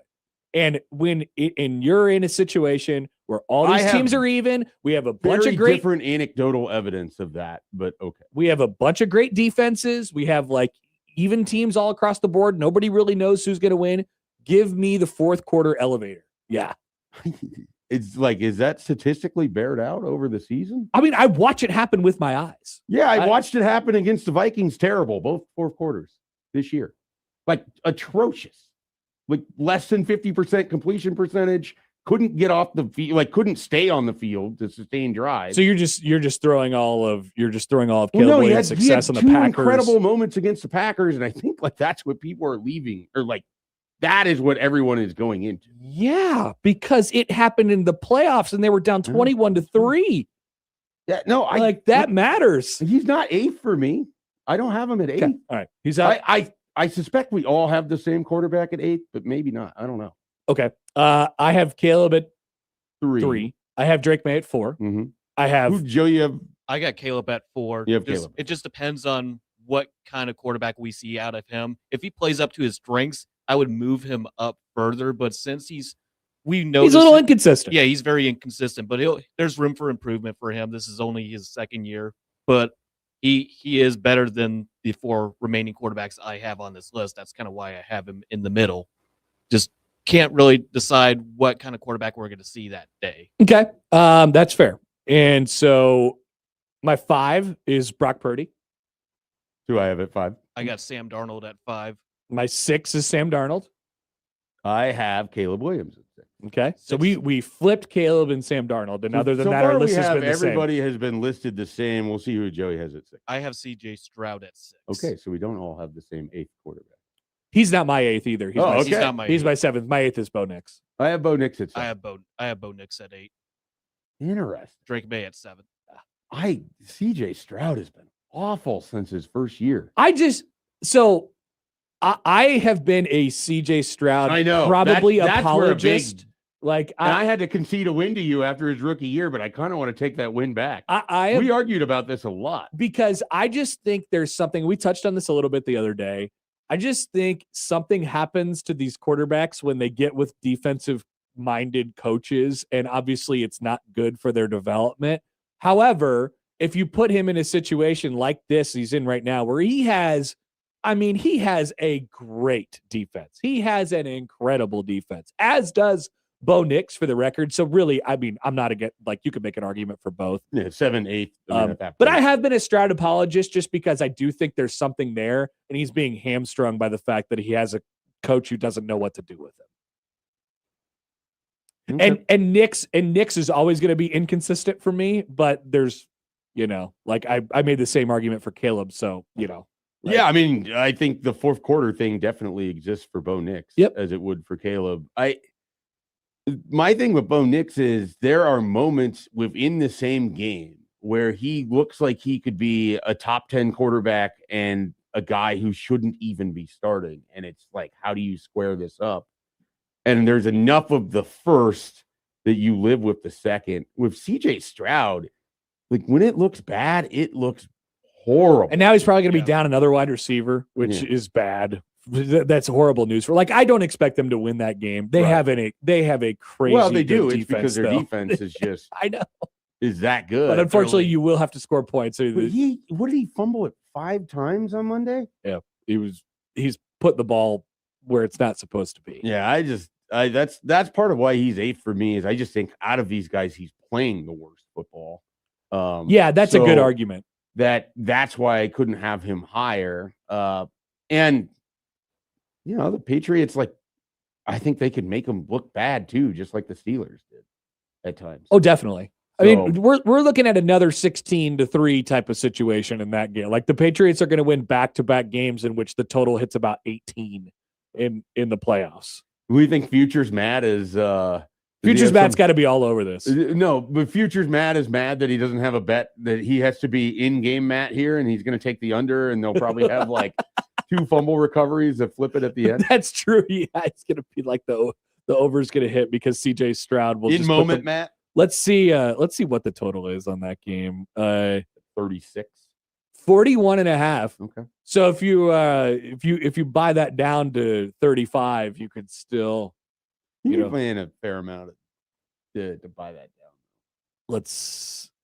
Well, I mean, you'd be adding to it, but like you'd get better odds back, obviously. So 41.5 is the lowest total of the weekend. The other games are at 46.5 for the Bills Broncos game, 44.5 for Niners and Seahawks, 41.5 for Texans Patriots, and 48.5 for Bears Rams, which makes a lot of sense considering though they have the 2 playmaking quarterbacks, that aren't named Josh Allen in that game. I'm so excited for that game. And literally anything could happen. Yeah, I am fascinated because there haven't been a lot of teams that have been able to corral Caleb Williams, but the Rams actually have a pass rush with Verse and I can't think of who the other guy is that's equally as good coming off the edge, where it's going to be a little bit harder to get away from them. Yet at the same time, I feel like the back end of their secondary has just kind of really fallen apart. Yeah. So it could be when Caleb hits, it's down the field for big plays kind of thing. Indeed. So it's very, very boomer busty Sunday night game. Yep, no doubt. I mean, there's possibility for it to go off the rails as well. All right, let's take a break here. We'll come back. We will round out the hour. The debut of the still not really named but placeholder named Joey's headlines. We could call it the Warcola's Wacky Whiteboard.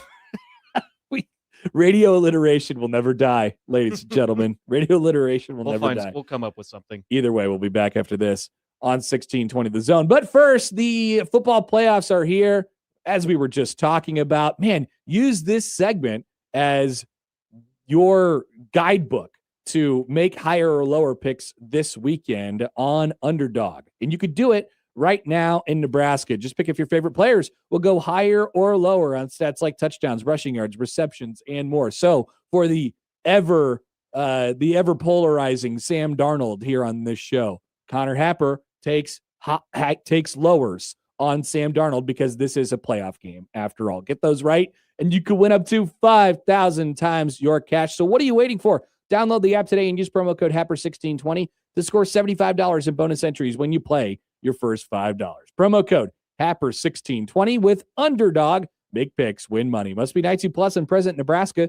Terms apply. See assets.underdogfantasy.com/web/playing good terms _DFS_.html for details. Concerned with your play? Call 1-800-GAMBLER. Visit www.ncpgambling.org.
All right, Brian Christopherson's going to join us at 8:30. Max Olson from ESPN coming up at 9:15. We'll talk college football, national championship, whatever, transfer portal, anything in between with Max. Excited about that.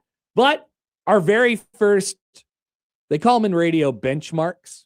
And I love repeatable stuff. Like I love stuff that you could just do every day. You set it and forget it. And that's where Joey comes into play. You got to get it is also a radio thing to give the producer a second. He just reads stuff and he lets the host react. And that's what this segment is. Yes. It has a placeholder name at the moment. It's called Joey's Headlines. If we find something that works a little bit better, we'll just change Cup of Joe in the morning. Joey's Cup of Joe. What do you think? Joey's Cup of Java was also suggested. Joey's Cup of Java. That was suggested. Okay. There's a bunch of names in Espresso Joe, Oh, Joe Espresso. there. Just espresso. it makes me think of Mocha Joe from Joe. Curb Your Enthusiasm. We probably do need to do more breakfast/coffee puns on this show, just considering the time of day. Just to fit it. Anyway, we will get there. We'll find it eventually. But first, let's actually do the segment. Joey, what do we have today? Okay, the first headline: Fast Trash, world's fastest wheelie bin hits 66 miles per hour. Whoa. So a British inventor said his tricked out trash can that broke the Guinness World Record for the fastest wheelie bin can now reach for a speed of 66 miles per hour. So he's in like a dumpster bin. That's basically what he's riding in. And so he just rolled it down a hill, or he put a motor on it. That would be It's a motorized trash can. Okay, that's hilarious. I would like to drive a dumpster. Famously. Is there something you would not like to drive? I'd be very surprised. Yeah, seriously. I mean, it's not even a dumpster. It's a literal trash can. If I'm looking at this photo that Joey has over there. So imagine if you were driving down the road and you saw a little trash can just going right next to you. 66 miles per hour. Yeah. So Michael Wallhead, who captured a record of 55 miles per hour in 2023, said he's going to continue to work on this motorized trash can. And then the record is now 66 for the moment. 66. So he feels like it's going to be hard to beat. He bought the wheeled trash can from Facebook Marketplace for about $25 and then proceeded to make nearly $900 worth of modifications, including a Suzuki GP125 two-stroke engine, magnesium go-kart wheels, a rear axle, a 5-gear box, a chassis, a steering damper, and an extra wheel at the front. So, do you think that the time for do you think, Schaefer, that you have ridden your last go-kart in your life? Do you think it's over? Well, isn't that sad to think about? I do have a child, so am I gonna have to go karting at some point? I don't know. I think it's a situation where you just kind of have to watch. Maybe you do the dual seat situation. Yeah. I can't say unequivocally, but it does seem very likely I will not be in go-kart. How sad is that? It is. It's I've ridden my last go-kart. Are you for sure you're done? No, I'm not sure. Like you said, there will probably be a time where I have to. Well, I hope. I don't know. Maybe she's a girl. She won't probably want to do go-karts. Oh, that's not there'll true. probably be a 1620 the go-kart racing. I would love to do that. I would love to go to one of the local go-kart places and drive go-karts. The local go-kart place could be listening, and they're like, "We want Hunter Happer to ride go-karts." I want that too. I want. So I would not. I don't think either of us should say that we've ridden our last go-kart. It's possible though. There's definitely less go-karts to ride now than there has been. We're past the halfway point. At the very most, I'll ride a go-kart. Closer to the end than we are to the At the very most, I'll ride a go-kart 5 more times. And that's it. It's very sad. By the way, Fremont Fred writes in on Twitter. He says Joe Blows would be a good name for this segment. I don't think it would be, actually. I don't know. I don't think it would be. All right, story number 2. Okay, I'm trying to get this computer load up. It's having issues. Okay. Classic. Okay. Soccer player keeps ball in the air for 28 hours and 21 minutes. Whoa. So it's another Guinness World Record where this guy just juggled a ball using only his knees, chest, head, and feet for over a day. So this guy took the record for the longest marathon controlling a football or soccer. Some people call it. This is a Swedish guy. This guy was this allowed. Is America. It's a soccer ball. So this guy was allowed a 15-minute break every 3 hours. Beat the record set by someone with 26 hours. So he beat the record by 2 hours. So it's a little farcical. Just a little misleading. It's a little misleading. He didn't do it for 28 hours straight, but he took a 15-minute break every 3 hours. I mean, we could basically give him credit for that. I mean, how you're supposed to go to the bathroom while juggling soccer ball? I don't know. You hold it, I guess. For a day. So is there a separate record that says longest time actually doing this continuously? There's nothing said about that consecutively. Because remember, there was another one that you brought up, Joey, when you filled in for Josh once, and it was Oh yeah, consecutive hours of karaoke. I think you remember that one, or maybe that was a Josh story. That might have been a Josh story. But it was the guy Or did. that might have been a Jake. The guy story. did like 50 hours of karaoke or something like that, but he was allowed like they give him an option. You could take like an hour break or a 20-minute break every 4 hours or a 15-minute break every whatever it might have been. But he got breaks in there. Yeah. Well, it's there's all you these get a rules. 15-minute break every 3 hours. That's 2 hours of which you aren't actually doing anything with the Over a 28-hour yeah, period. So then, no, well, that's over 24 hours. So it'd be 22 out of 24. You're Okay. actually doing the soccer ball. But then, so if you do that to the 28, I don't know what that is divided by 3, but it's just 20. It'd be 2 hours and 15 minutes. Yeah, basically 15 more minutes. Yeah. So it's impressive. It's not as impressive as when you read or hear the headline and you think 28 straight hours. Not quite that, but it's pretty good. It's pretty talented. Just to keep the ball in the air for a couple minutes would be a challenge for me.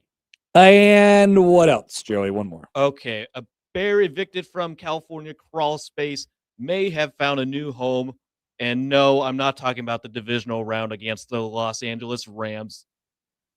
A bear that was finally evicted under. Very funny, Joe. Yeah, Sorry, you were waiting for a laugh there. I apologize. I was kind of waiting for. Okay, a bear that was Just finally an intent listener. I'm sorry. A bear that was finally evicted from underneath a California house after several months found a new home under another house nearby. So the bear, which had been visiting a guy named Ken Johnson's home since at least April, was finally evicted from the crawl space last week, thanks to the efforts of a Lake Tahoe-based nonprofit called Bear League. An electrified mat was placed at the entrance to Johnson's crawl space to prevent the bear from returning, but the Bruin may have found a new home underneath another house. Residents of a house about a half-mile away from Johnson's home shared photos showing the bear that has now moved into their crawl space. Officials do not yet know for sure whether the home's new squatter is the same animal that was kicked out of Johnson's crawl space. They didn't bear tag him? No, they did not. They should have. It'd be good to know. It would certainly provide a little bit more accuracy. I don't know what I would do if a bear was living in my crawl space. Wouldn't be great. I'd probably move. I would have a tough time adapting to it. Certainly. I don't think you would probably. There would be no adapting to it. You would either have to. Well, they clearly were living there while the bear was also. You gotta either get rid of the bear or get rid of the house. It'd be hard to sell a house if there's a bear that's an occupant of the house. That's true. That's why the best option would probably be to get rid of the bear. Yeah, you got to call somebody on that one. The Bear League, I guess. The Bear League. Yes. So not the Simpsons Bear Patrol. If they would have had that, it would have prevented all. No. Another segment name idea here from David. What do you know, Joe? Joe, what do you know? Something like that. I don't know. We'll workshop it. We'll get there. I think another thing that we could do is maybe add some like bed music in, so it's not. We could. Yeah. We're gonna spruce it a little bit. Yeah, we're gonna actually spruce it up. We're gonna spruce up the segment. That is for spruce sure. And produce. By the way, we got a text from the 531 here from before. We didn't. We've been focusing a lot on the negativity surrounding this show this week. Let's get to a positive comment. Here's the 531. I, for one, am glad you guys are doing this. I've been listening to Hap since he was on the ticket with Lanny and Schaefer for however long he's been around. Love you two in a very parasocial way. I appreciate the which is great. Wow, that's a long time. That's a long time to be listening to you me and Lanny. That goes all the way back to the morning. That's more than 10 years ago. Yeah. You have listeners from that long ago. That's got to be. That is crazy. Yeah. I was a child. I was a young baby boy. They followed you. That's amazing. You've changed stations and everything. Stations, shows many times. People that I've worked with many, many times. So famously. Yeah. Many co-hosts. It's been a lot of different iterations of me being on the radio, but here we are. All right, we'll be back. 8:00 hour is coming up. We still have plenty to cover. BC is going to join us at the bottom of the hour. It's Happer and Schaefer on 1620 The Zone.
All right, welcome back. Connor Happer, Mike Schaefer, Joey Colbert with you on this Thursday. What are we going to do without our local? I mean, I guess we experienced this yesterday, but what are we going to do without our local basketball teams in action for each of the next 2 days? It's very, very sad. We have no Nebraska ball to watch. We have no Creighton basketball to watch until tomorrow. We're basketballless for 2 days. We feel in the area as if we have been bitten by the basketball bug a little bit early this year. I have actual social plans for the evening, which is a rarity. Whoa. Anymore. Like dinner? they don't involve sports or anything. I'm going to go to an establishment that sells alcohol with friends. It's great. Will there be food? There will be food. Will you? What kind of so there's a attire will you wear? I don't know. I haven't considered that. Okay. Actually. I'm going to do trivia for the first time in a while. Oh, and so there's a group of people in Lincoln that we used to do trivia, and then several of us had kids, and then never did trivia again. And so now we're celebrating a birthday by going and doing trivia. Are the children coming with you? No, the children are staying with Whoever. grandparents. All right. So they are happy because they get to be involved. You are a bit of a socialite, Schaefer. It has been such an adjustment to to not. Yes. Very much not. I bet. Yeah. For me, it's been like, oh, wow, I never did anything in the first place, so I'm not going to start doing anything now. The things are not being done by me. I'm not. Other people are doing the things. I wasn't doing anything, and now I'm not doing anything. Yeah, I am. That's for sure. I don't even care if we win the trivia or not. I'm just happy to be. I'm literally literally happy to be there. Friends that we made along the way. Debo writes in, Schaefer confirmed has friends. Schaefer, you have a lot of friends. This is true. Do. I've met your friends, some of them anyway. There's more that I'm sure I haven't met. I have like a lot of circles. Mingle in and out of circles. All right. If you're in one of Schaefer's circles, you want to join one of Schaefer's circles? We should do a giveaway. There's an application. Would Join, you like to be part of the group? Join one of, we remind you that this week you could join one of Schaefer's friend circles if you head to our website, 1620thezone.com. Should check to see if there's a group that needs to add new members. Yeah. Hey, we're going to do a radio contest. We're going to welcome in this guy. So I saw this story, and unfortunately I am not a subscriber to foyaball.com. What? What's so funny?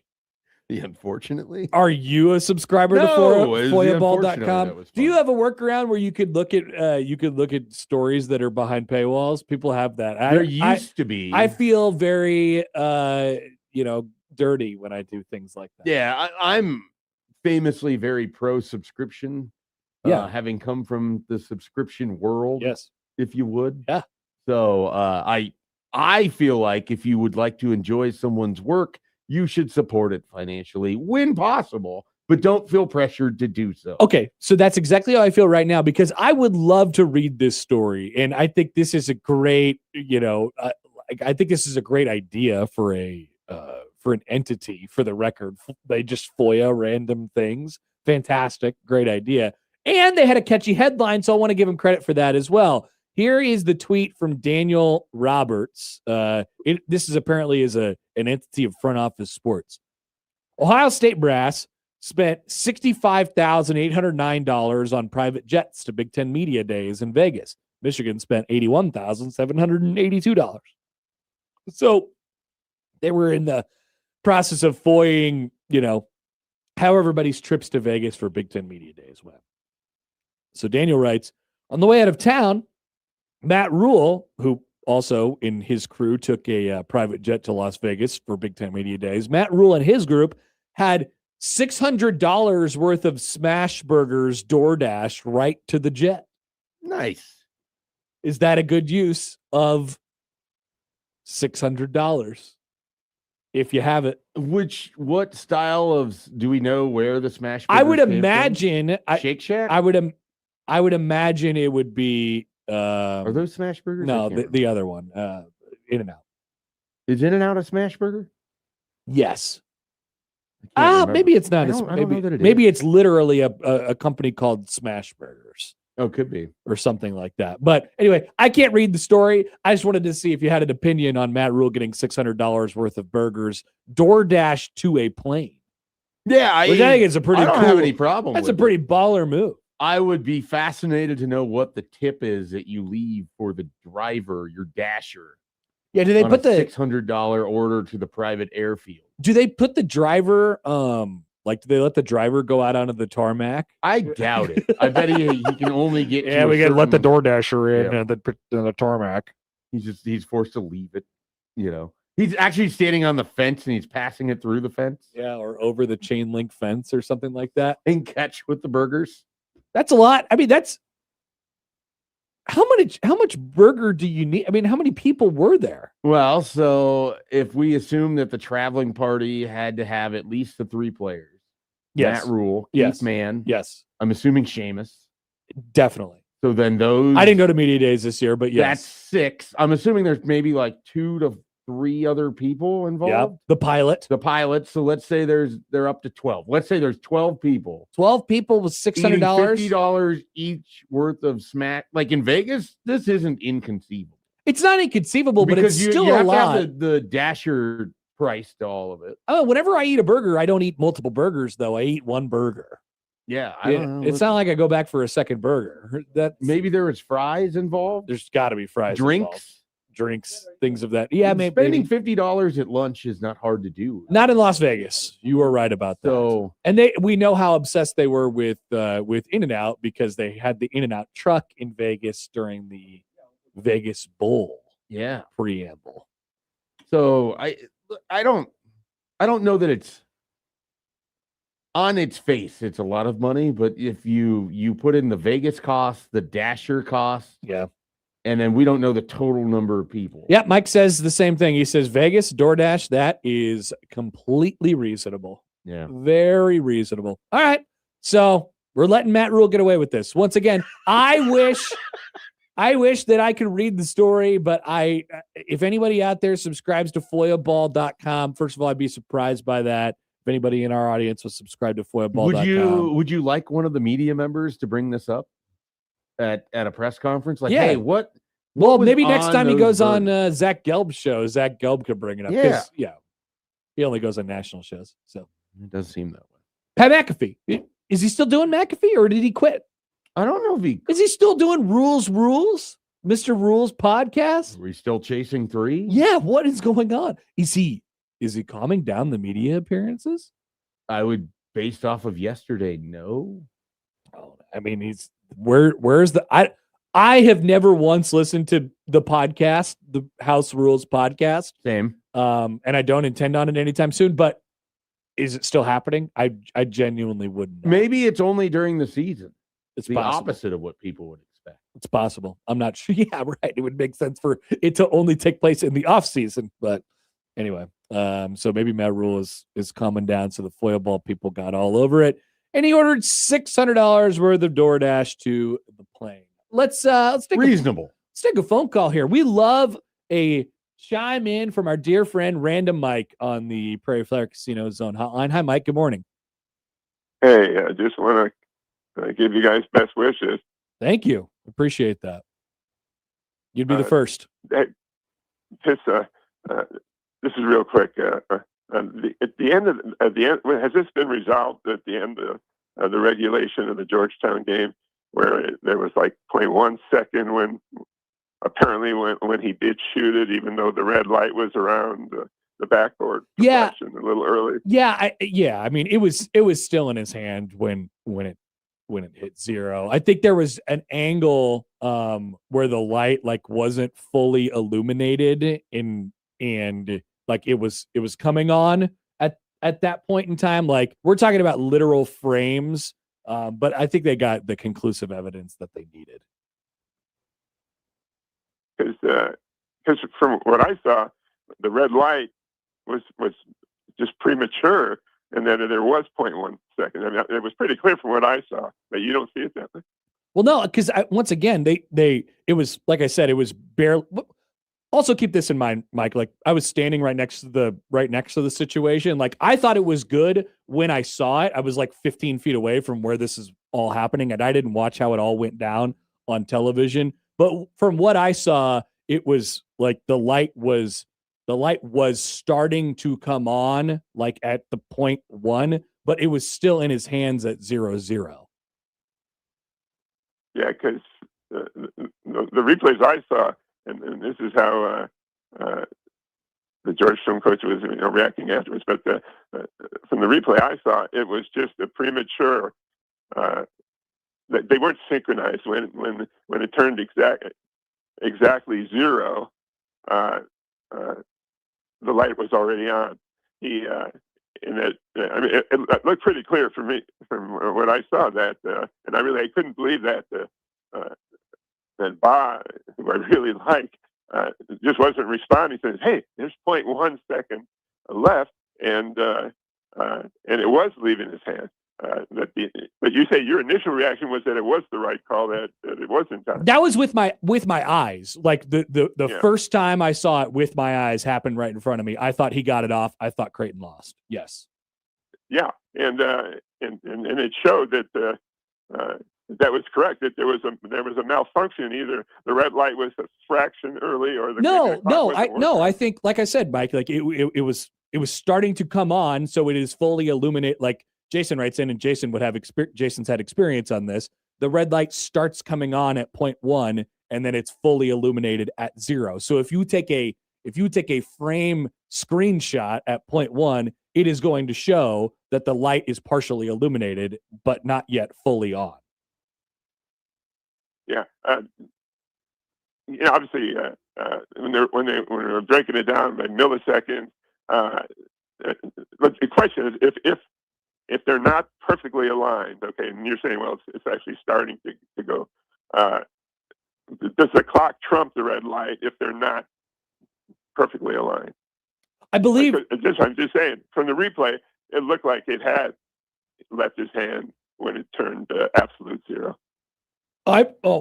See, that's not what I saw. I believe it's the clock and not the red light. Yeah, the red light just helps because when you can't see the clock in all of the shots, that's why the red light exists. Because usually every single shot that they get, the red light is going to be present in the shot. Because it really, to me, it was pretty clear that it had left his hand, and I just kind of felt. I thought the Georgetown coach was pretty classy afterwards, based on what the replay showed. But that's what I was wondering. But okay, I'll let you go. Hey, best of luck, guys. Thank you, Mike. Appreciate it. No, he wasn't. Cooley wasn't very happy about that after the game. I don't know how classy he was. He just kept saying, "I need an explanation. I need an explanation. I need an explanation." And I don't know. I feel like he got his explanation. He just didn't like it. I can't speak to it.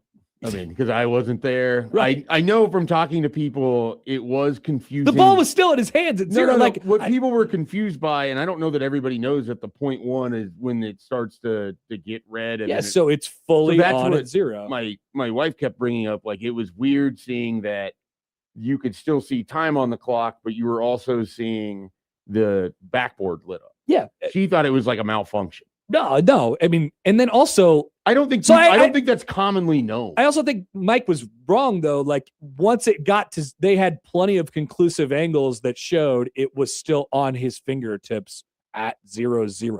Yeah. That is what they decided on, right? It wasn't anything about the red light and is it coming on or is it fully on or anything like that. Like, there are angles to show that it was still on his hands at 0-0. That's why Creighton got another chance. Yeah.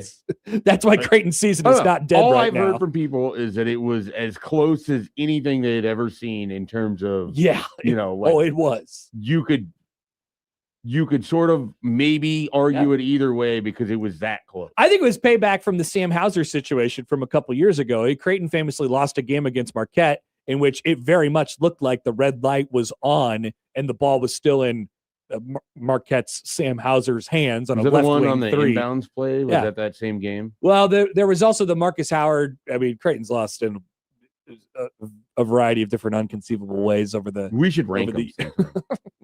No, we shouldn't. I mean, I'm just look. People would like to hear it. You're constantly I wouldn't. You're constantly like, what should we talk about? I'm giving you an idea. Yeah, You're but like, then you would "No." just say number one when Brian Nemhard committed that foul in the Elite Eight. That was a fun one. And I would say, no, it wasn't. That was actually terrible. That was the worst moment ever. Ever. I mean, that sucks. Throughout all of human history, that's the worst moment of Schaefer, all time. I think about it most days. You do not. I do. I really do. I think about it most days. If you want to talk about a list of heartbreakers, talk about the Packers postseason collapse. Oh, now this is a list that Schaefer would support. I could break If over we 10 want to in merge, my would you lifetime. guys like me to make a list of my favorite Creighton and Green Bay losses? Because I could do that. Might as well. I think the Green Bay ones would be higher than the Creighton ones. Oh, definitely. And Yeah, you the definitely hate the hierarchy Packers of more than teams that Creighton.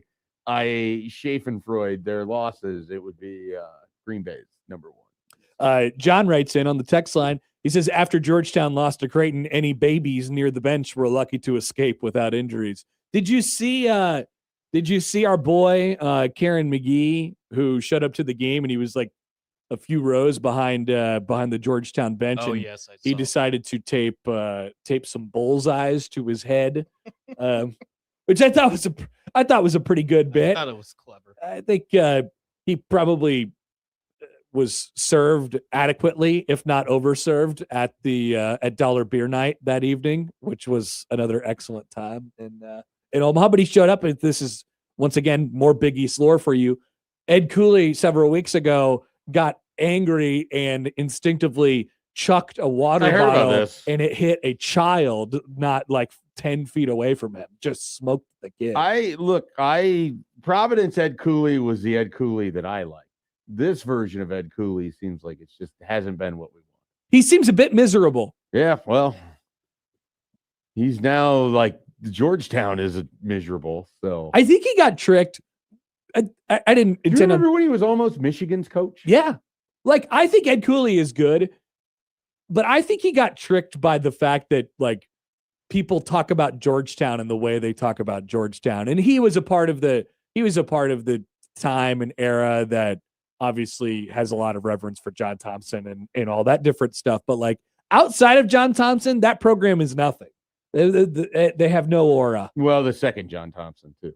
Right. Yeah. But So the John Thompson. the John Thompsons. That's it. Yeah. Like, so is it a good program or is it just John Thompson. they had a really good coach once? I don't know. The young version of me would tell you that Georgetown was so cool and so awesome that, like, I want it to be good again. I want it to be good again, desperately too. want Georgetown to be good at basketball. It's been a long, it has. long time. And I just think there's probably we talked about how there was an enhanced sense of Keaton. There's a bit of an enhanced sense of it's Georgetown. not enhanced. It's a real sense of Georgetown. People really think it's like supposed to be better than it is. Like, they have this rightful deserved place in college basketball. And I don't know. I don't see that. How far back in college basketball history are you going to where it's like it matters that they weren't good? Because starting in the 80s through so they have like a 20-year, almost a 25-year stretch where they're legitimately it's like how much under one coach. Yeah. Like, there's nothing inherent about their program that makes it a good job. That's what I'm saying. And that's why I don't know why Cooley took it. Like, this is in retrospect. Yeah. I mean, even under Like, other coaches, they still have made tournament runs. Maybe you're cursed. Of decent, Maybe the Georgetown basketball program is under a curse. Would you be saying that, like, if Doug McDermott hasn't had the same effect at Creighton, would it be the same argument there? It'd be Dana Altman was the whole program? Is that sort of the idea? Wait, you're saying if Doug wasn't Not here? Greg. I don't know why I do that. Greg McDermott. So if we erase the last 16 years? The idea of, like, Greg McDermott's success then means that Creighton overall is this program that transcends just one coach, because that's the argument that it's two. It's two. Would be It's two. Altman and Yeah. Well, it's two Thompsons. I guess, but I'm saying we're talking about national championship stuff here. Yeah. Right? Well, they only won. And frankly, I got to be honest with you, surprised Schaefer. I don't know what happens after Mac leaves. Like, that's a world that I'm not necessarily a fan of we're about to go into, that I'm not a huge fan of, and I don't really know what happens. Yeah. But I also don't think that Creighton is, like, deserved as this place. Like, this is a perennial. This has to be a perennial top 50. Like, this is a great job. I don't think that about Creighton. Everybody else thinks that about Georgetown. They haven't won a damn thing in 25 years. So I don't like. There's a difference to me. Yeah, I don't know that I think of Georgetown as like it needs to be a top 15 basketball program. I think of Georgetown as it should be in contention of being in the NCAA tournament like 4 out of 5 years. That's what I think of Georgetown basketball. But it hasn't been. He was doing that at Providence. I mean, it hasn't been that in like, I don't know, 10 years. The last time Georgetown was really good, the most notable thing that went for it is they got absolutely waxed by Florida Gulf Coast. I remember that they were a 2 seed. It's a great time. Just mantle. I very much enjoyed that. Yeah, that was fun. John writes in: does Georgetown need an Etsy witch? Maybe they do. That Etsy witch could be getting a lot. Worked for UConn. They hadn't won at Seton Hall in 5 years, and they got it done via the Etsy witch the other day. Once again, Big East lore coming at you in all different shapes and forms.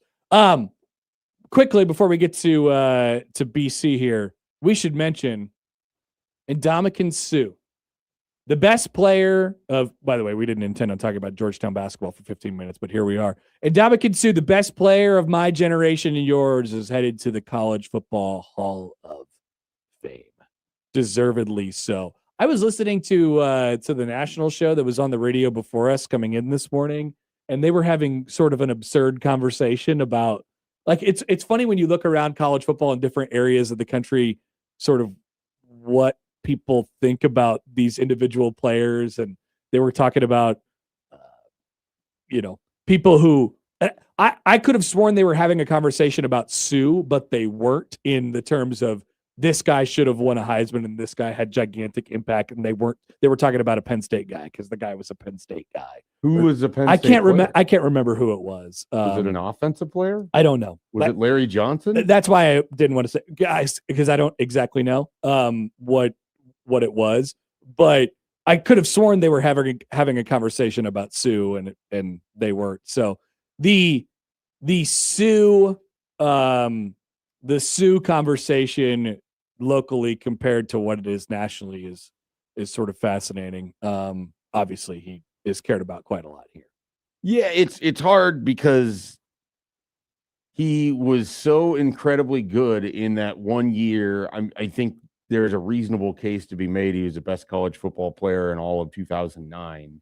Full stop. I know that he didn't win the Heisman that year, but I don't know that there was anyone nearly as impactful for their team and what he sort of did for that Nebraska defense as a whole, the way he just completely, utterly wrecked Colt McCoy's ability to win the Heisman. Yep. In the Big 12 championship game. I mean, short of just blocking that kick at the end of that game, there's not much more he could have done to have an impact there. And then, of course, his impact on that defense at large, like his ability to pressure quarterbacks, allowed for, the takeaways to be made by other players. In that same season, Jared Crick had a 5-sack game because Baylor was so focused. I remember. Great times. He just an all-time incredible I remember player. sacks. And it's a shame that his NFL career won't be regarded in the way that I think that it should. I mean, the position that he plays doesn't allow for the statistical production to just like jump off the page, but he's still incredible. And then at the end of it, because he just turned into a mercenary, you're not viewed in the same way that you would be. But I mean, he's a guy who won a Super Bowl, had a sack on Tom Brady. He was playing with Tom Brady, had a sack on Patrick Mahomes in that Super Bowl, played multiple Super Bowls over a 3-year stretch or whatever. And so he's just an outstanding player. I don't know if he'll get into Canton, but he's easily one of the best interior defensive linemen of a generation. And I don't know that he's viewed in the NFL in the same way that he's viewed in college. Oh, no, he's definitely not. He's more viewed, even though he had a great NFL career, he is definitely more viewed as a college player. Yeah. Right. But it's I dumb to me, I guess I don't know. It's hard for me to tell because we're in. here. Yeah. But it's, and then you have the people that like the only thing they might know of him is stepping on that arm that got in the way of his foot. Yeah. That's a nice way to put it. I mean, he was kind of a jackass at the start of I his. would not push back on that. So there is a little bit of that. Yeah. Sure was in his NFC North days, I will say. Yeah. That was when the whole arm got in the way of his foot. Well, he was placing his foot down, and that Whole question, guard just decided to put his arm there. Did that arm get in the way of Ndamukong Suh's foot? I know no other way to phrase it. Didn't he try to step on someone's head too? He stepped on Rodgers' injured calf in that 2014 Packers. Yeah, he was really big on stepping on stuff. There. He ragdolled Tom Brady in like a Sunday night football game when he was playing for the Dolphins weren't very good one year, and basically Shocking. Sue played out of his mind in like a Sunday night or a Monday night game and gave him every opportunity to win against a really good Patriots team because he was just caving the entire offensive line.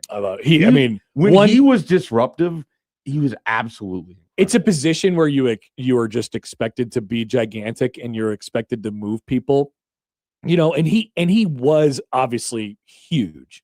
He broke the mold for how you viewed interior defensive linemen. You expect him to do the things that he can do. And he was just so strong. Yeah. He would just move people at will. It was so fun to watch him in college because it's not like, I'm sure he would argue this, but like, it's not like he got like much stronger or big. Like he didn't change his body when he went to the NFL or anything like that. He was just that player in college. Yeah. And so we got to watch that player in college for 2 years. And like he was throwing people around like rag dolls. It was like a varsity versus, a freshman team. Just incredible. A lot of the time. So deserved as Ndamukong Suh goes into the College Football Hall of Fame with 21 others in this year's Hall of Fame class. 18 players and 4 coaches. How many of the 18 players do you know? I don't see the list. I got the okay.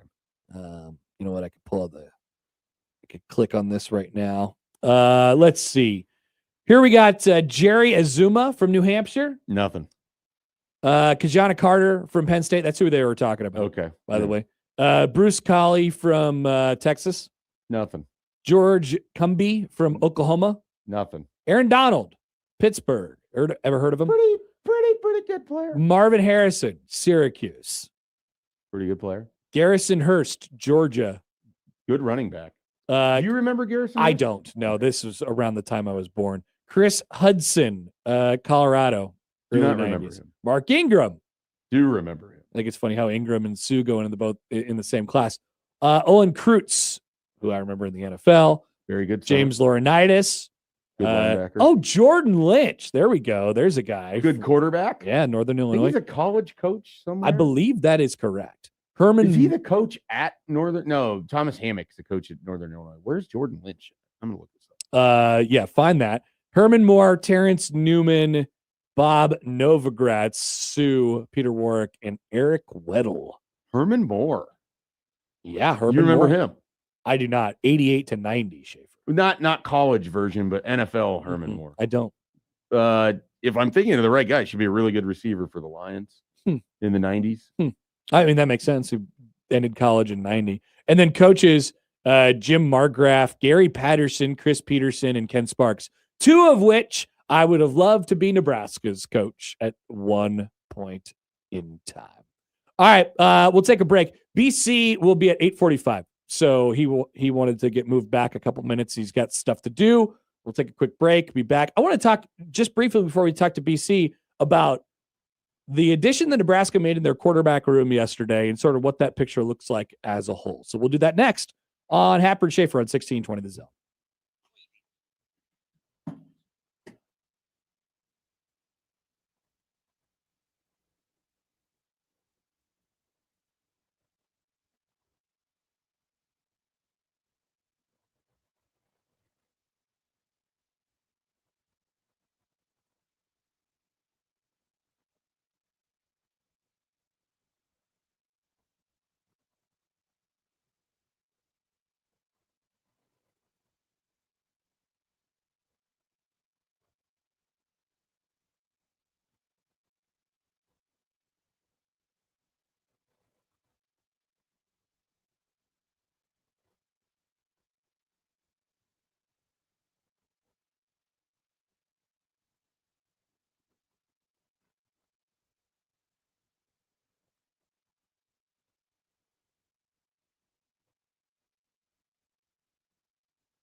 We here at 1620 The Zone want to send you to the Omaha men's basketball game as they return home next Wednesday, January 21st at Baxter against South Dakota. And Matt will have your chance to win ways into the game all the way leading up to that. So listen all day, 1620 The Zone. We did, by the way, BC will join us here in about 10 minutes. We lost another undefeated team last night in college basketball. Of course, Nebraska is still standing with just 3 now.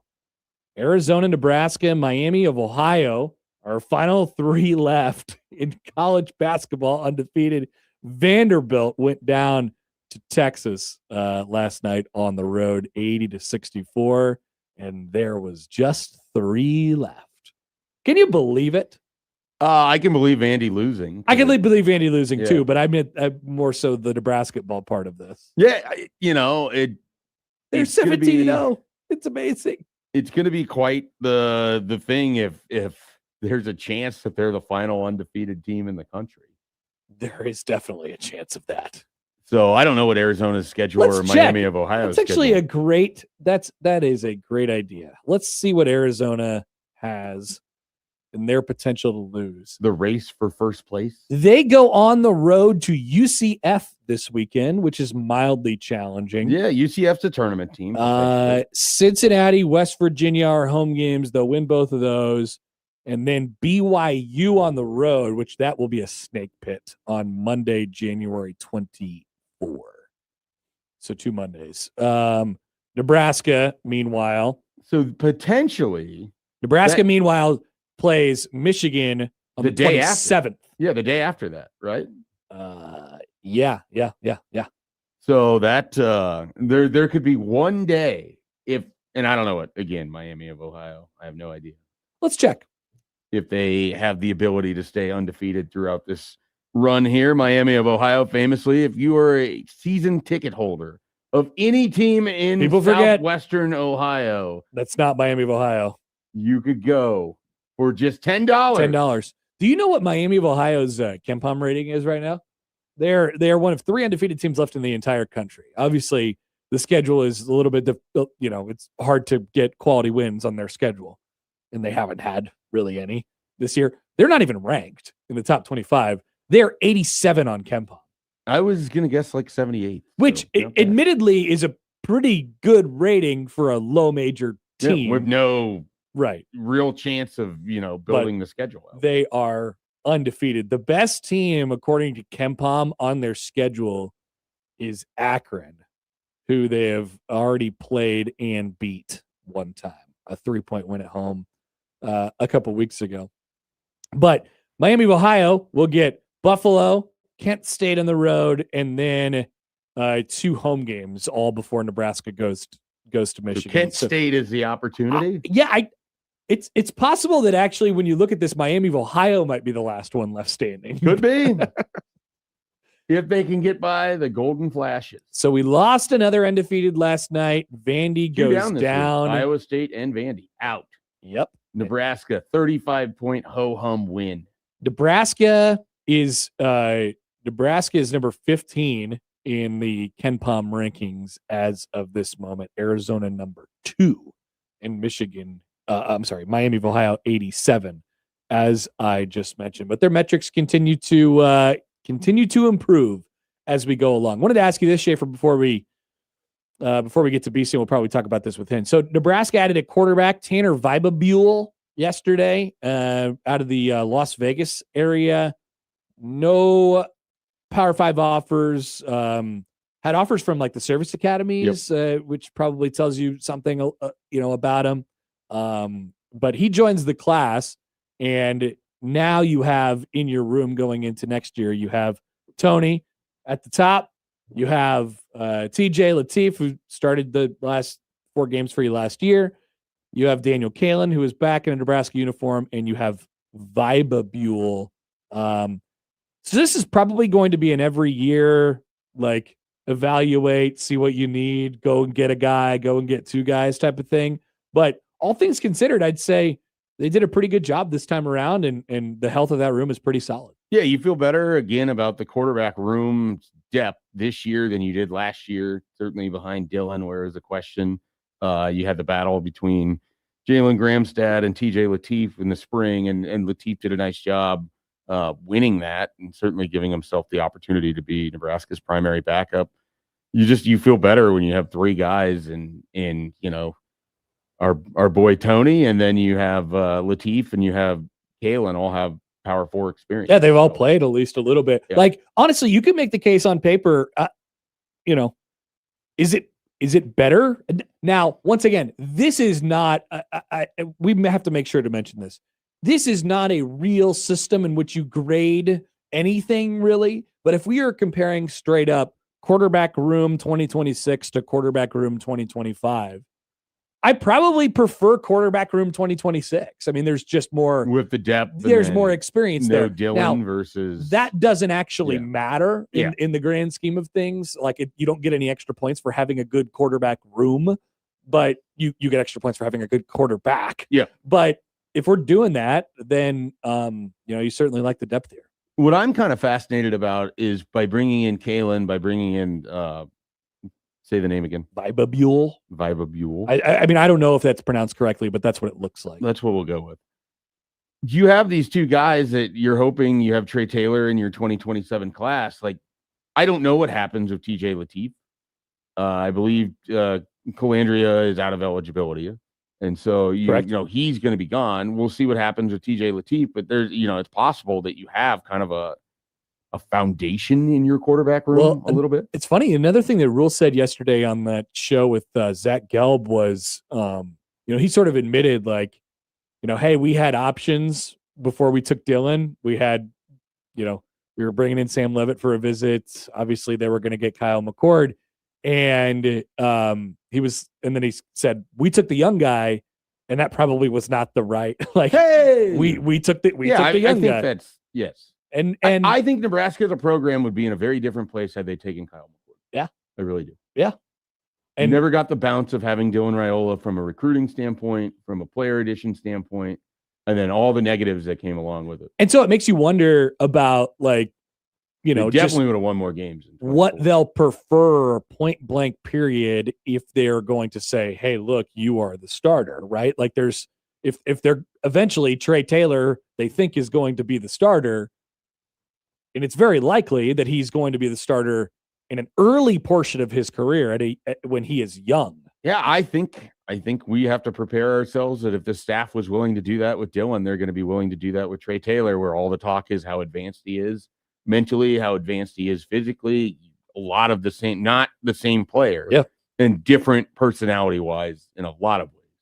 But a lot of the just general way that he is discussed is this is a guy that can play very early in his career, which this is a staff that has shown they're willing to do that.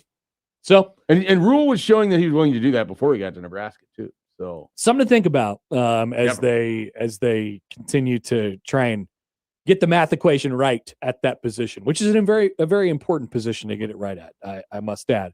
We'll take a break. We'll touch on this a little bit and more with Brian Christopherson from Husker 247 coming up on 1620 The Zone.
All right.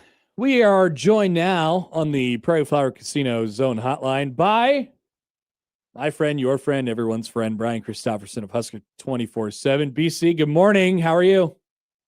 I'm good. Sorry, 15 minutes late on my first day of school with you guys.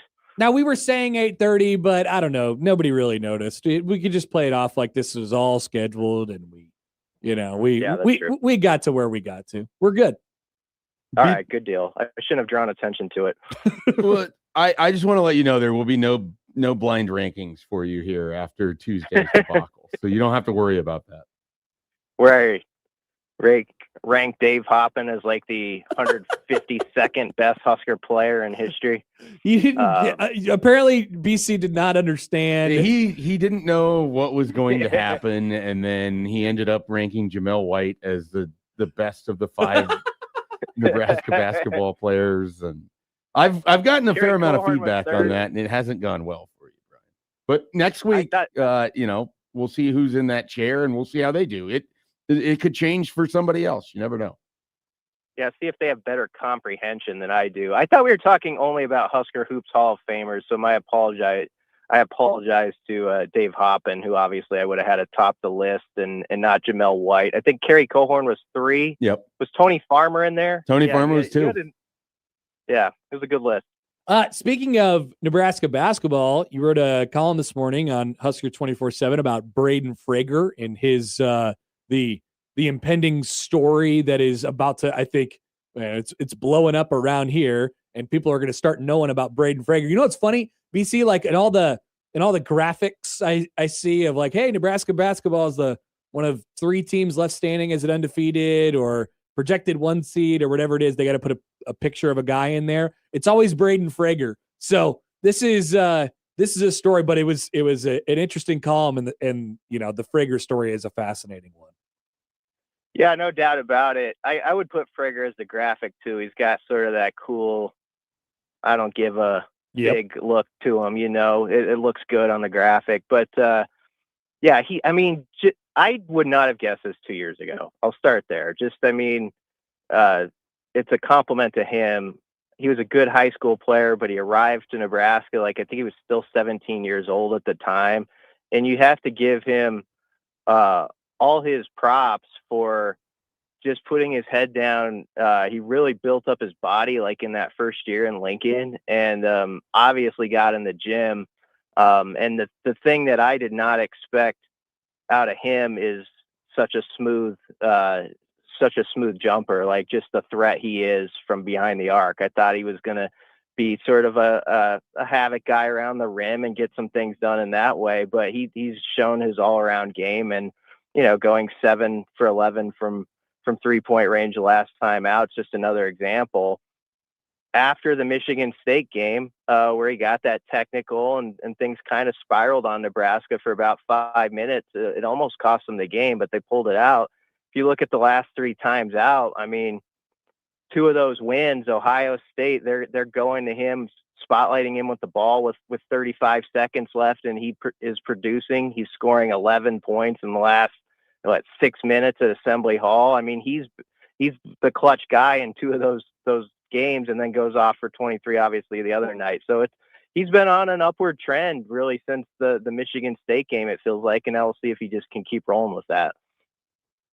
BC, sticking with Frager, how much does it matter that this is occurring in a year where you have these other veterans around him? We don't have the usual, this is a thing in Nebraska, the savior complex. It's not like it's just, Frager has to go out and do this and be the guy night in and night out, because there aren't those other pieces around him.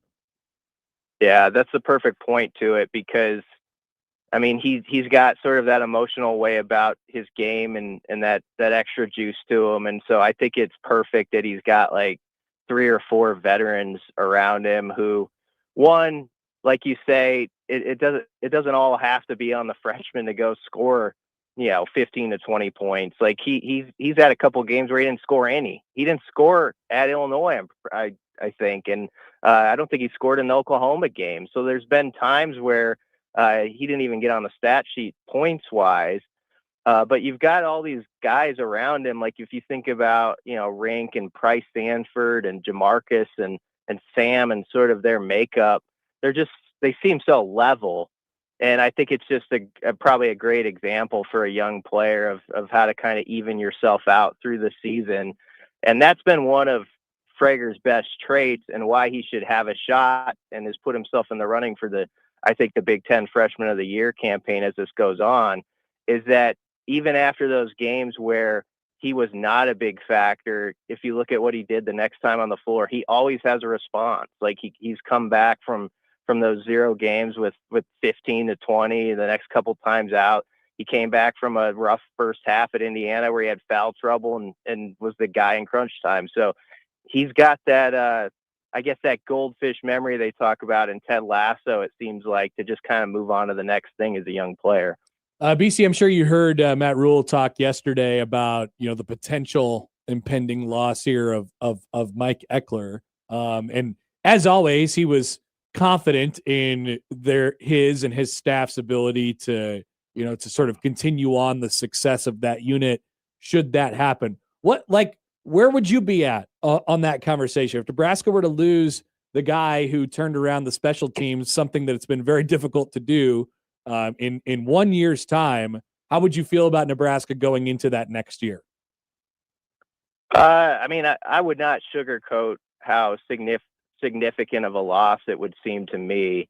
I understand that the scheme can get left behind and there's guys who can implement it, but I think I don't want to put thoughts in your guys' head, but I have a feeling you might be on the same wavelength. Oh, yeah. Like Eckler had that extra something of like motivation that still counts in this college football game. And Troy Dannon actually said on the radio like a month ago when they were talking about sort of their new hires, you've got to have sort of that college spirit still is worth a lot, and it kind of spreads throughout your locker room.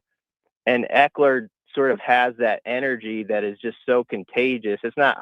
We all know that he's a good teacher and all the other stuff, but I do think that part really matters, just like how he gets guys so fired up to be involved in that phase of the game, to expect success. I think when he got here, they initially turned the page like within a month of like the year previous where all these bad things happened to him and all these block kicks and all this stuff. And it was more so like Eckler's expectations, like, hey, what I know is walk-off field goals. What I know is, pinning people on the 2-yard line. And that became the frame of mind really of that whole unit in a hurry. And so I'm not saying that they can't possibly pick up where they left off, but I don't think it's easy. And so, it would be a significant loss if that happens. We'll see how that plays out over the next, hours or days or whatever. But if you listen to Rule's answer, I know Schaefer, you've been on this one for a few days at least, maybe longer than that. And it definitely is a thing for those who didn't think it was a thing.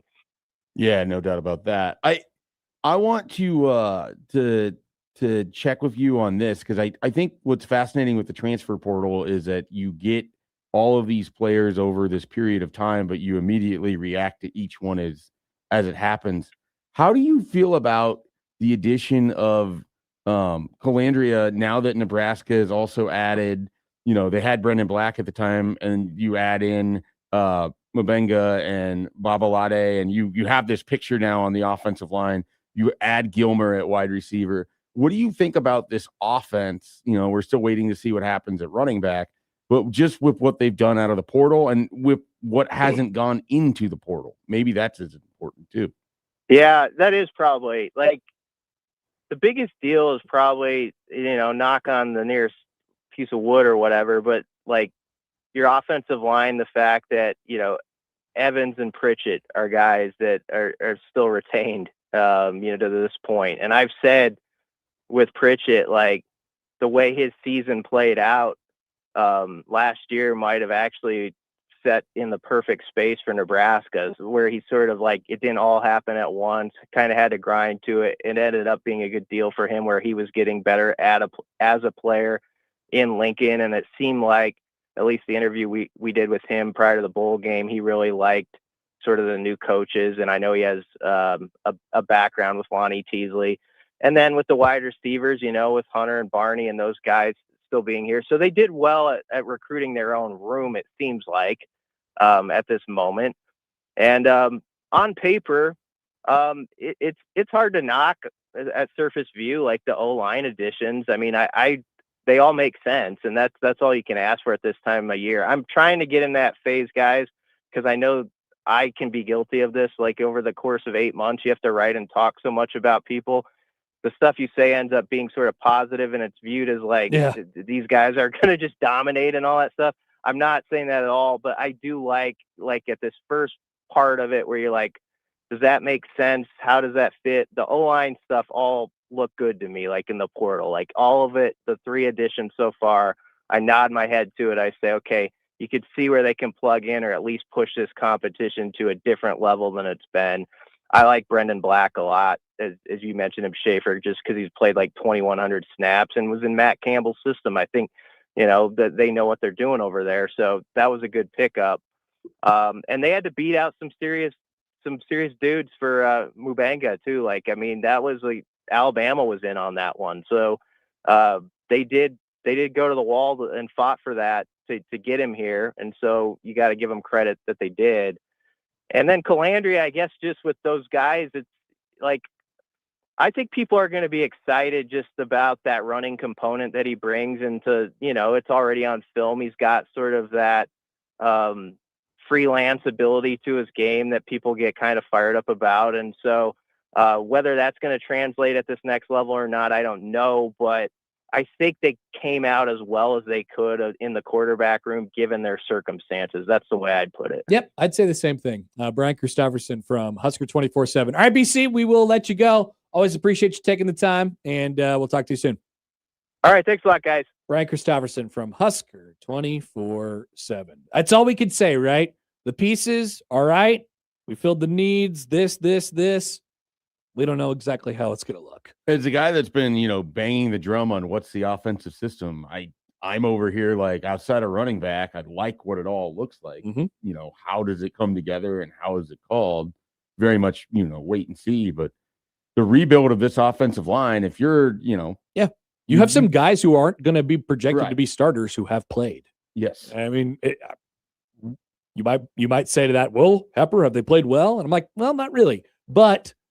There is depth there. There's a little bit of experience. There's a new coach. Like there's possibilities. I'm not telling you that it's going to be the best, but there's possibilities. That's for sure. All right.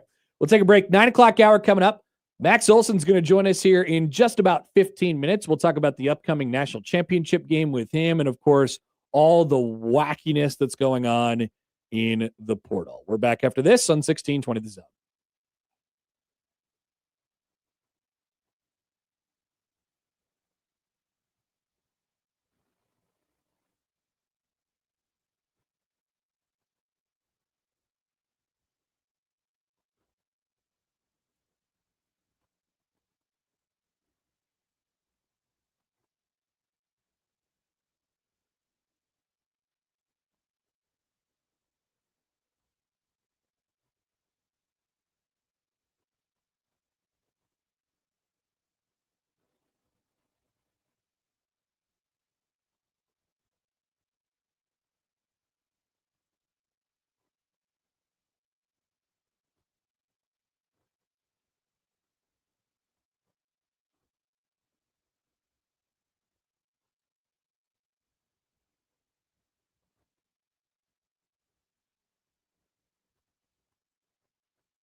All right, welcome back.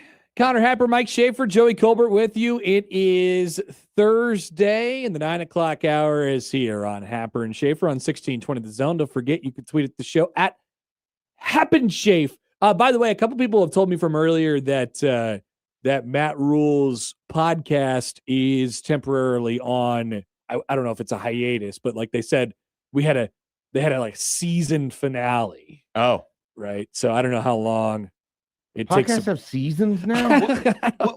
What would be a season finale for a podcast? I do they leave it as a cliffhanger going into the bowl game? Right. Yeah. The main characters finally get together. Wow. Together in Vegas. What? Who's his podcast co-host? The cousin, whatever. Is it whatever? The guy, whatever his name is. They like meet up for the first time or something like that. That's the end of the season. Could be. What a great payout for the fans of the House Rule. I didn't know that there was season or finales or you listened to like Serial back in the day, right? Yeah, I mean there was seasons of that. Generally, I don't think of House Rules or whatever this is. Yes, I believe it's called House Rules. I don't think of that in the same vein I do Serial, which is like a contained season-long story. It's like it's a narrative podcast. Yeah. They're different for me. They are. But as Greg and Lincoln says, in podcast talk, hiatus usually means we're done. Okay, it could be. I think he did say something along the lines of like, we'll be back. Don't worry, we'll be back. We'll see. Maybe it's going to be like Happer and Schaefer, and it just takes an extended break and then comes back in a new city. 4+ years. You never know. Take that however you want. You never know. I wanted to bounce this off of you, Schaefer. So last night, I don't know if you saw my tweet. Last night I ate an Arby's Italian beef. I was showing your tweet, yes. And then you were shown my tweet. The photo accompanying. All right. So last night I ate an Arby's Italian beef. And I don't know what it is about Arby's, but I feel I am so willing to try their non-traditional stuff. I don't know. I don't know what it is. I had their gyro. Do you like their traditional stuff? I love their traditional Maybe you stuff. I love their roast beef. I get a roast beef. Enhanced sense of Arby's. I might really like Arby's. I said, we were thinking about. You regard it as your favorite of the fast food places? I mean, I don't regard it that way, but it actually might be in reality. Clearly, you trust it implicitly. I say they're underrated. I said it out loud in my kitchen last night to my wife. I said, like, what do we want? What are we going to do? And she's like, maybe we'll just go drive through somewhere. And so that's what we did. And she said Arby's. Like, she was fired up about Arby's. And I was like, I'm fired up about Arby's. That sounds like a great idea. And then I didn't know until I got there that they were offering an Italian beef sandwich with au jus. And I was like, I don't know. This sounds like a really good idea to me. So what would your order have been had you not known the Italian beef? It would have been a classic roast beef. Yeah, it would have been a classic roast beef with like a large curly fry. I usually get the smokehouse brisket there. Oh, how's that? I've never done that, but that sounds good. I love it. But it's really good. I don't feel that. So this is the question that I wanted to ask you. I don't really feel that way at many other fast food places where I'm willing to try their non-traditional items. When Burger King announces its Alaskan cod sandwich. Correct. I'm not interested. I've got to go out and try the cod. I'm not interested. Interesting. Right. Because when you go to a fast food place, right, you have something that you want to probably get. Generally, yeah. Every time, right? When you go to McDonald's, I get the chicken nuggets, right? But if they started offering, which you don't eat very fast. If they started offering a taco at McDonald's, I don't want to eat that taco. I don't want that taco. I'll go to Taco Bell if I want a taco or some other delicious taco place. But at Arby's, I want the roast beef. I believe the roast beef sandwich is good. But then they offer these crazy items that they come up with, gyros and Italian beefs and things like that. Well, whatever. They're different. They're not roast beef sandwiches. They're different. And I'm like, damn, I think they're going to do a good job with this. And I buy it. And it's fine. It was fine. I wasn't overwhelmed. Would you ever get it again? I wouldn't have a problem getting it again. But would you choose it again? Next time I go to Arby's, which will probably be in several weeks, it'll probably be at least 6 weeks until I go to Arby's again. It probably likely won't be there, and B, I'll probably just get a roast beef. Yeah. So I guess my answer to your question is no. They do have burgers, by the way. Yeah. Have you tried a burger from Arby's? No. That seems like I didn't even know they had the next that. time you go to Arby's, you should try a burger because I'm curious if it's any good. So maybe you're right. Maybe I have an enhanced sense of Arby's, and then also I get potato cakes, and they're fantastic. People love their potatoes. They're really good. I usually get mozzarella sticks, but I didn't feel like I could handle all of that in one situation. I angered several friends of mine because I said that I felt like I don't think that the Arby's, the Arby's fries are not that big of a deal to me, the curly fries, but some people, that's the whole point of going to Arby's. It would be for me. Yeah. I mean, For me, it's not the whole point, but it is definitely an added bonus. The thing that I want from Arby's is a roast beef. So I have a tough time going anywhere else. No, well, no, I mean getting another thing at that menu. And so I struggle to adapt to, because he mentioned that brisket, the smokehouse brisket thing, and that always looks incredible. Like they do a very good job with the photos that they take on their promotional stuff. And I never want it because I just want to eat the roast beef sandwich because I don't have it very often. It's probably less than 5 times a year I have Arby's. Sure. I think. Yeah. And I would think I'm in the same range. When I have it, it's always roast beef sounds good. This is what I want. Yeah. And but then I look at that, menu and I'm like, actually, gosh, I think that Arby's Italian beef sounds good. I don't know. Sam writes in on Twitter at Happer and Schaefer, the Alaska cod is good for us Creighton fellas for a month in the spring. Do they bring that back? I think they do. The thing that about Burger King, which is why I think you can't trust it, is that they go so hard in the paint on all of their various things that they bring in, and none of them seem to stick or have any kind of buzz about them. Yeah.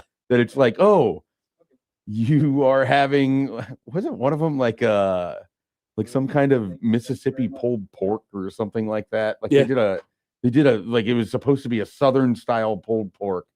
Heard it wasn't very good.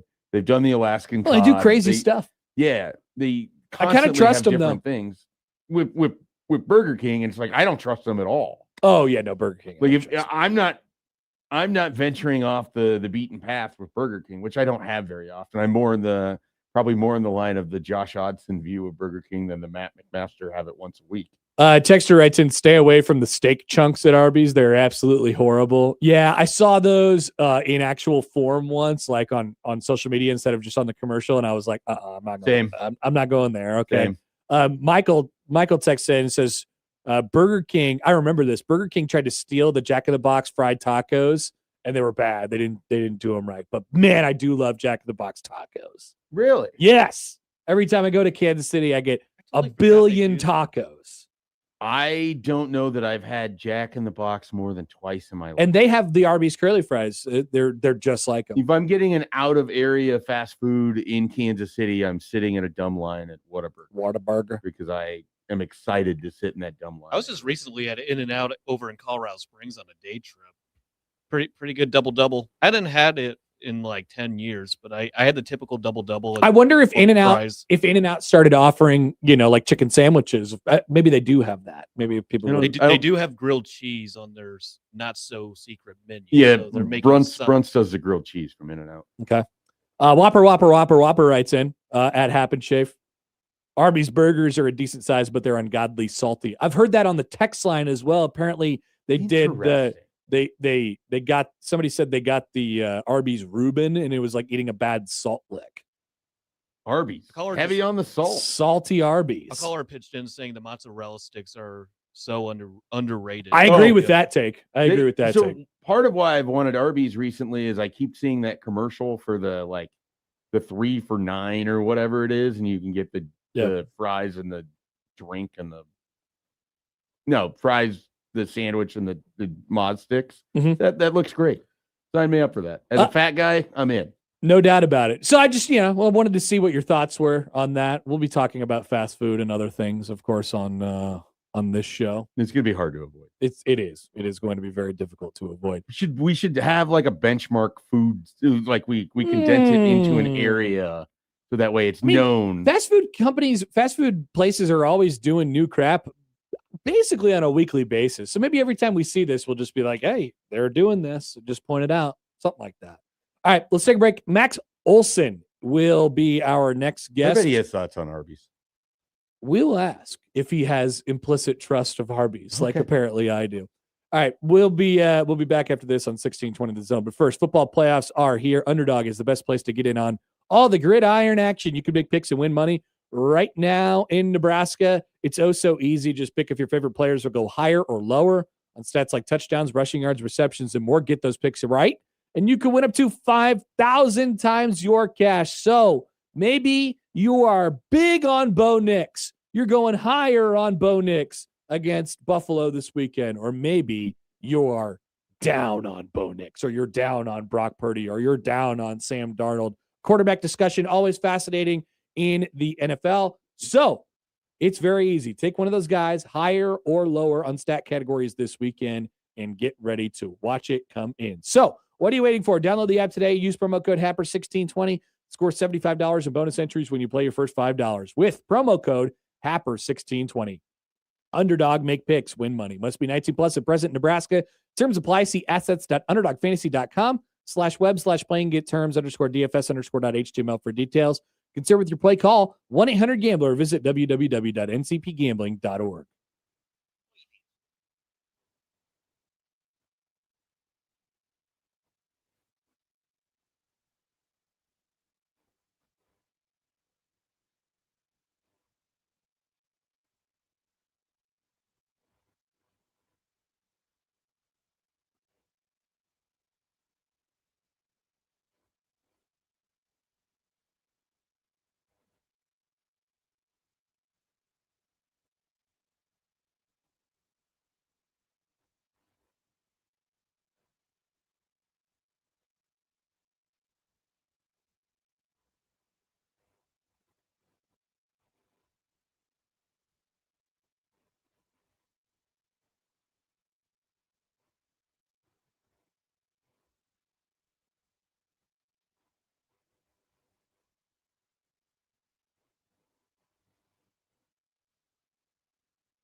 Breaks are getting productive these days. We're bouncing segment ideas off of each other. This will be good. So, and talking about the Pro Bowl, which you found out is flag football. I thought that they canceled that. Honestly, I thought the Pro Bowl. They sure could. I thought they deleted that, or maybe there was just discussions about Still a deleting it. thing. Apparently it's still a thing. We're now joined on the Prairie Flower Casino Zone hotline by our good friend Max Olson from ESPN. Max, good morning. How are you? Good morning, fellas. It is lovely to hear your two voices combined in one show again. You were a previous guest weekly on the artist formerly known as Happer and Schaefer, and here you are again. So we thank you. We appreciate you. Hey, the pleasure is all on this side of the table, boys. Fantastic. We were just having a discussion about fast food, and I sort of proclaimed that I don't know. There's something about me where I go up to the Arby's menu, and if they're offering something new, which they always are, I am very willing to try it at Arby's. And I don't know what it is about me or Arby's that makes that happen, but I don't know how you feel about any of that. Yeah, I'm into that. I've fallen victim to this of like, I'm sure maybe you guys are this way too. On Instagram, there are these accounts that just serve you the like, hey, here's all the new fast food stuff. Yeah. Yep. And I get those a lot. I get inundated with that. And so my awareness level on that stuff is extremely high. I did have some like very room temperature, not great McDonald's last night, driving through with the family. So, it's still going to be hit and miss sometimes when you make that move. But I'm with you, Happer. I'm a sucker for that too. For some reason, I'm just willing to take the chance on my guys from Arby's. I can't. My guys from Arby's. The like turkey Thanksgiving sandwich. I thought that one was good. I hadn't done that, but I did the gyro, and last night I did the Italian beef. What'd you think? It was fine. I don't know that. That's the best thing part is they're never actually good. They're just fine. That's the highest praise we can give it. Yeah, I mean it's fine. Yeah, it's good. He wouldn't even commit to ordering it again if he had Arby's again. That's the best part about it is he trusts them implicitly, but then it's just fine. The highest compliment you give it is like, I mean, yeah, I finished it. Yeah, for sure. Exactly. He ate all his food. Yeah, I really did. All right. So I want to talk about the portal. Max is all over it on ESPN, but first let's talk about how we have a national championship game featuring Miami and Indiana. Miami was, controversially led into the playoff. Indiana has really been the best team in America just about all year long, at the very least over the last 2 months. I'm sure there's been a lot of discussions there has been a lot of discussions nationally just on how Indiana got to this point. Now we're looking at like star rankings and roster totalities and stuff like that. Yeah. I mean, how much have you thought about how Indiana got to the place that they're in right now and how they're an 8.5 point favorite to win the national championship on Monday? Is it 8.5? I actually had not been tracking. Crazy. That's incredible. I think it Indiana going undefeated, winning the national championship. It would certainly be a reflection of Kurt Signetti and his staff just being one of one, obviously, and the ability to do this within 2 years, and a program that was at the bottom of the conference when they got there, and a roster that was pretty gutted is just completely unbelievable. They should make a freaking movie of it, right? But like I do think that would also signal, like, I think it would be a reflection a bit of the changing times, and certainly what you are capable of doing if you are very like on top of your game in roster management, in talent evaluation, in recruiting the portal, in managing the money. Like I think that they've been pretty A+ on that front from the day they got to Bloomington. And when you have thousands and thousands of players out there, like in some ways it's not that hard. You can definitely find the guys that make sense for you. Obviously they've had high level quarterback play both years there, and the highest level this year. But I think it's a testament to those guys. Yes, there's like incredible culture and coordinators and play calling, and like they're A+ in a ton of areas. But certainly from the roster building standpoint, I think historically you would have said this is just not possible. And I don't think this is going to blow up the blue chip ratio or anything like that. But it is such an outlier, and such an extreme thing that has happened here that I think it does tell you a little bit about how much portal and NIL has, shifted the goalpost a little bit in terms of what the job is and what you're capable of doing. You said it at the beginning. Signetti and his staff, I mean, it's a one-of-one situation, and you're hearing it more and more. And he's going to be the national, he's going to win every National Coach of the Year award again, and all of these other things. He's the best coach in college football. You're starting to hear this around like college football coaching circles. We've heard it from Matt Rule, how badly Signetti just messed up everything for especially new coaches. How often do you hear that now in the sport, considering what they've been able to do in such a short period of time?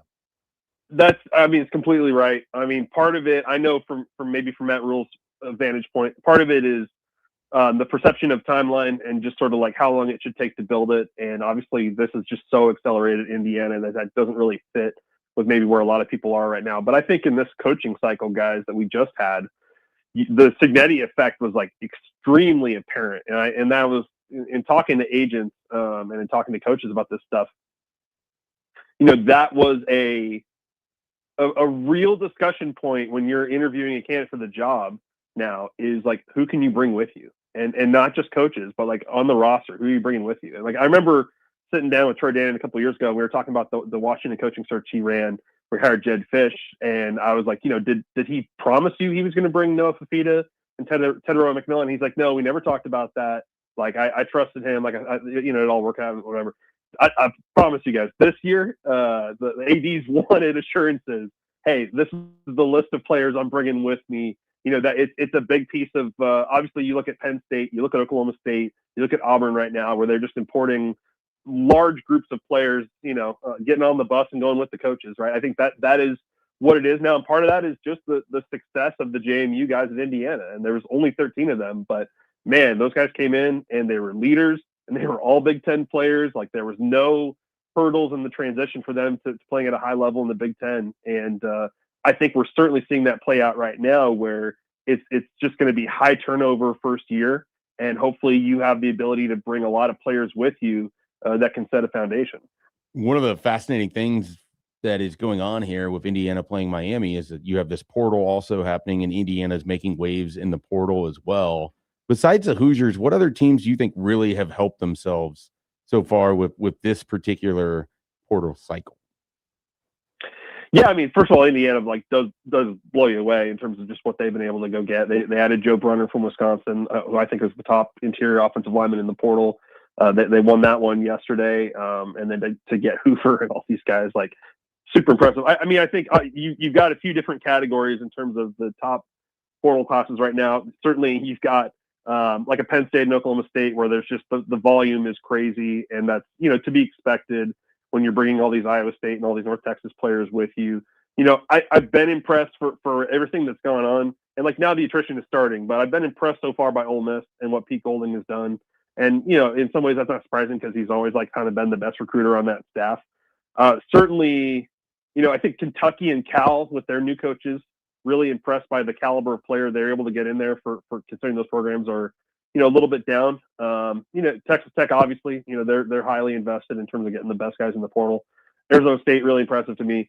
And then, Texas has gone out and they're at least getting the big ticket guys and getting Cam Coleman, Hollywood Smothers, and Raleek Brown from Arizona State. Like, I think Texas is, up there with Oregon, I think, where you sort of have to, with what they've got coming back and the big piece they've added, I think you're talking about them as a preseason top 5 team again.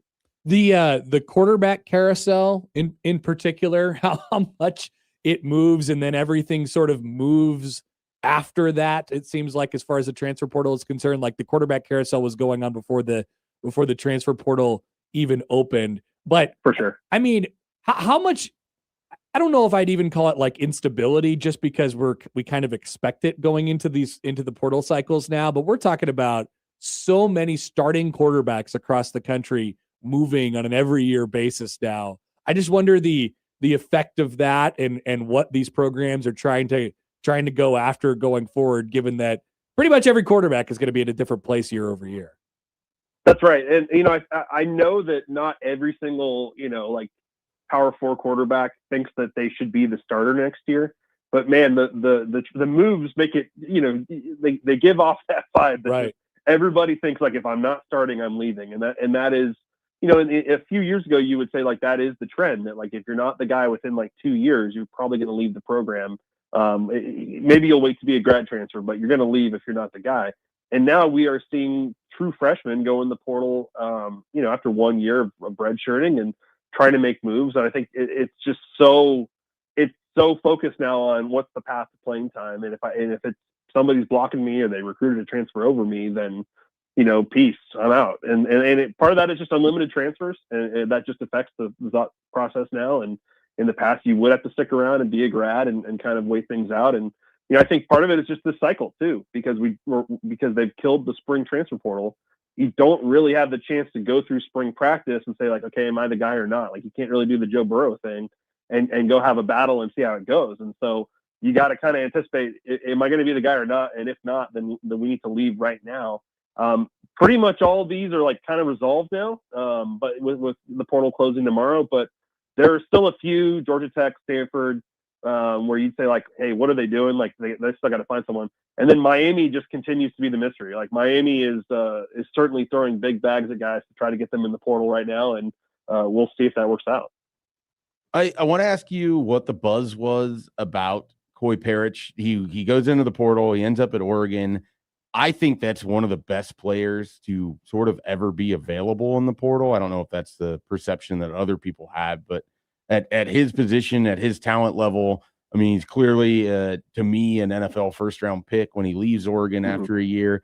And then you have a situation where he's a Minnesota kid, goes to Minnesota. Nothing seems like it was wrong there. He just wanted to go in the portal and go somewhere else. And Oregon's where he ends up. What did you hear about the Coy Parrish kind of recruitment, if there was one, and just kind of the idea that a player that good, an All-American, is just available? Yeah, it's a little bit surprising because at the end of his high school recruitment, he was committed to Minnesota, and Ohio State made a late run at him. And so, like, that was kind of, for a kid from Esco, Minnesota, like, that was the opportunity there if you want to go make that big move. He could have done it at the end of his high school recruitment, but he stays at Minnesota. They let him be like a two-way player this year as a sophomore. They seem to, I think he was he was extremely like all Big Ten as a true freshman. Probably not as good this season, but certainly still one of the best young safeties in the country. And yeah, surprising that he went in. That was an Oregon versus Texas Tech battle. I think, for him, you look at Oregon and what they just did with Dylan Thieneman and helping him, become a first team all Big Ten player and a high draft pick and all that. Like, I think you kind of see the clear path there in terms of what they're going to do with you and what they can do for you. But I think probably part of it too is just like, if you're a player of that caliber, and I'm not saying Minnesota doesn't have $1 million for that guy, but like, I think you probably are getting some pretty good indications that you have a chance to make a ton of money if you make a move. I'd say another one that just like these players never go in the portal is Jordan Seaton in Colorado. Like, that's just one that, and if you believe what some people have put out there, like, I don't know if you guys saw this, but some people have claimed that he filmed it. They had their media department film a video of him that they thought they were filming as the video of him returning to school. And he used that video to announce that he was leaving school. That's a wild one. Jordan Seaton, like, first round tackles just never go in the portal either. And so that's another one where you're like, shit, probably $3 million plus for a guy like that. Cold world. Now that the dust is settled, Max, Dylan Raiola's at Oregon. Dante Moore's going back to school. Like, what's that picture look like to you? And are you surprised that Camp Raiola is planning on taking a redshirt year, it appears?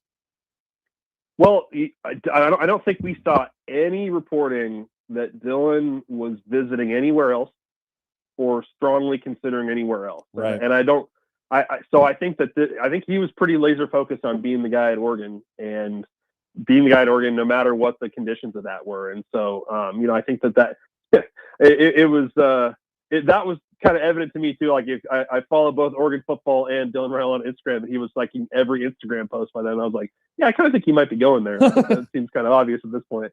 So, he once the season was over, he goes and takes the official visit, locks it in. I don't think that anything surprised them yesterday. And also, like, I'm sure people reached out, but like Miami had 2 months to go after Dylan Raiola and they didn't. Like, I don't think Dante Moore announcing that he's staying in school really, Dylan's already signed with Oregon, so I don't think that really changes the calculus at all for him and his camp. Like, I think they want to be at Oregon, and you look at this year as like you've got the redshirt year. Obviously, you're also one snap away in case anything happens to Dante Moore, and I think they just view that as the best opportunity and one that it's interesting. I think Will Stein just did an incredible job there, but he just left and went to Kentucky, so you're going through an OC change there, and we'll see kind of how different that looks here in 26. But I think they were pretty laser focused, like I said, on Oregon's the fit, and even if that means having to wait a year. All right, Max, we'll let you go. Great stuff as always. Appreciate you joining us, and we'll look forward to more and more fast food takes as we go forward. Sounds perfect. Thanks, guys. Max Olson from ESPN. He doesn't do many like TV hits. No. I always think of like Jeremy Schaap, ESPN. Jeremy Schaap, ESPN. looks a lot different now than when I was a kid, when he was like the young guy on the scene. I know he's got like really gray hair now. Yeah, it's just it makes me think of his dad, who was the old guy on the scene. Right. So maybe we should require Max to sign off and say ESPN. I think we can make that request every time he comes. Well, we can definitely make the request. Not 100% sure he's going to accommodate. Probably not. Probably not. But we can ask.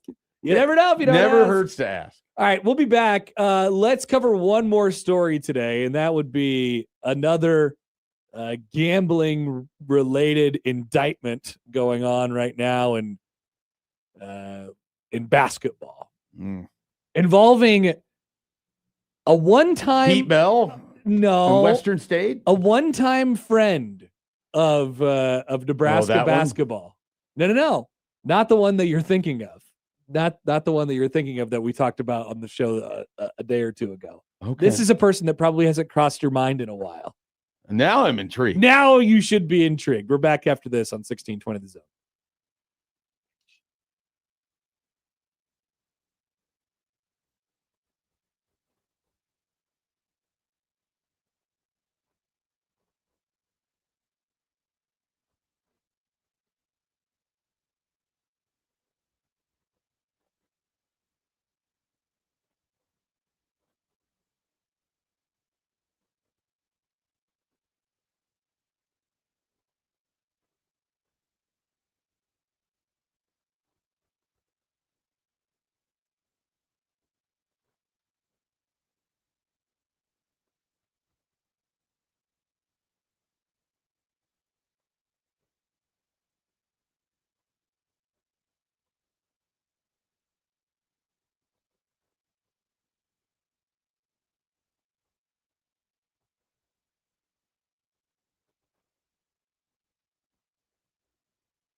right, so we have yet another indictment. I'm being indicted?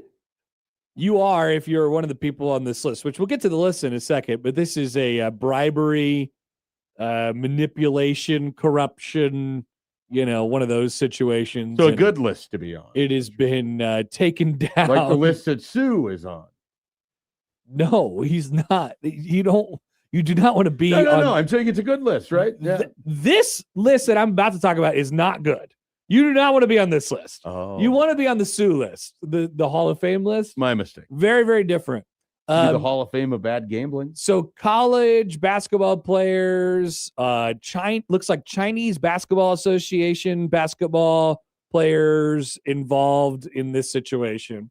And one of the names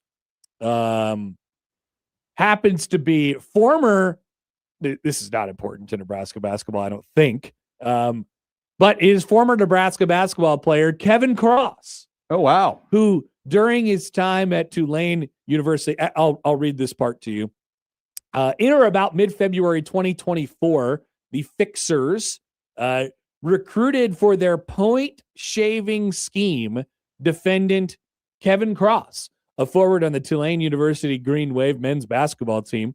In FaceTime communications, the people, the defendants here, the shavers, offered the shavers, right?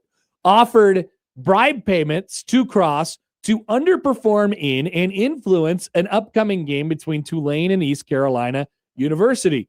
They explained to Cross that he needed to ensure that Tulane did not cover the spread in the East Carolina game, and that if the scheme succeeded, the Fixers, aka the Shavers, would pay defendant Cross approximately $30,000. Cross agreed. Not insignificant. No, not insignificant, but also probably not worth it. On or about February, we don't have to go too far down this list, but on or about February 18th, 2024, Tulane played East Carolina in a basketball game. East Carolina was favored to win the game by approximately 2.5 points at sportsbooks throughout the United States and elsewhere. Before this game, the Fixers placed numerous wagers with the sportsbooks totaling at least $140,000 on East Carolina to cover the full game spread. The defendants and others involved in the scheme communicated via text about their wagers on the game, and obviously they had Cross underperform and take the $30,000 bribe here. Cross, by the way, scored 6 points in the game, well below his season average, and East Carolina did indeed cover 81-67, and the Fixers, aka the Shavers, won their bets. That's just one of the schemes.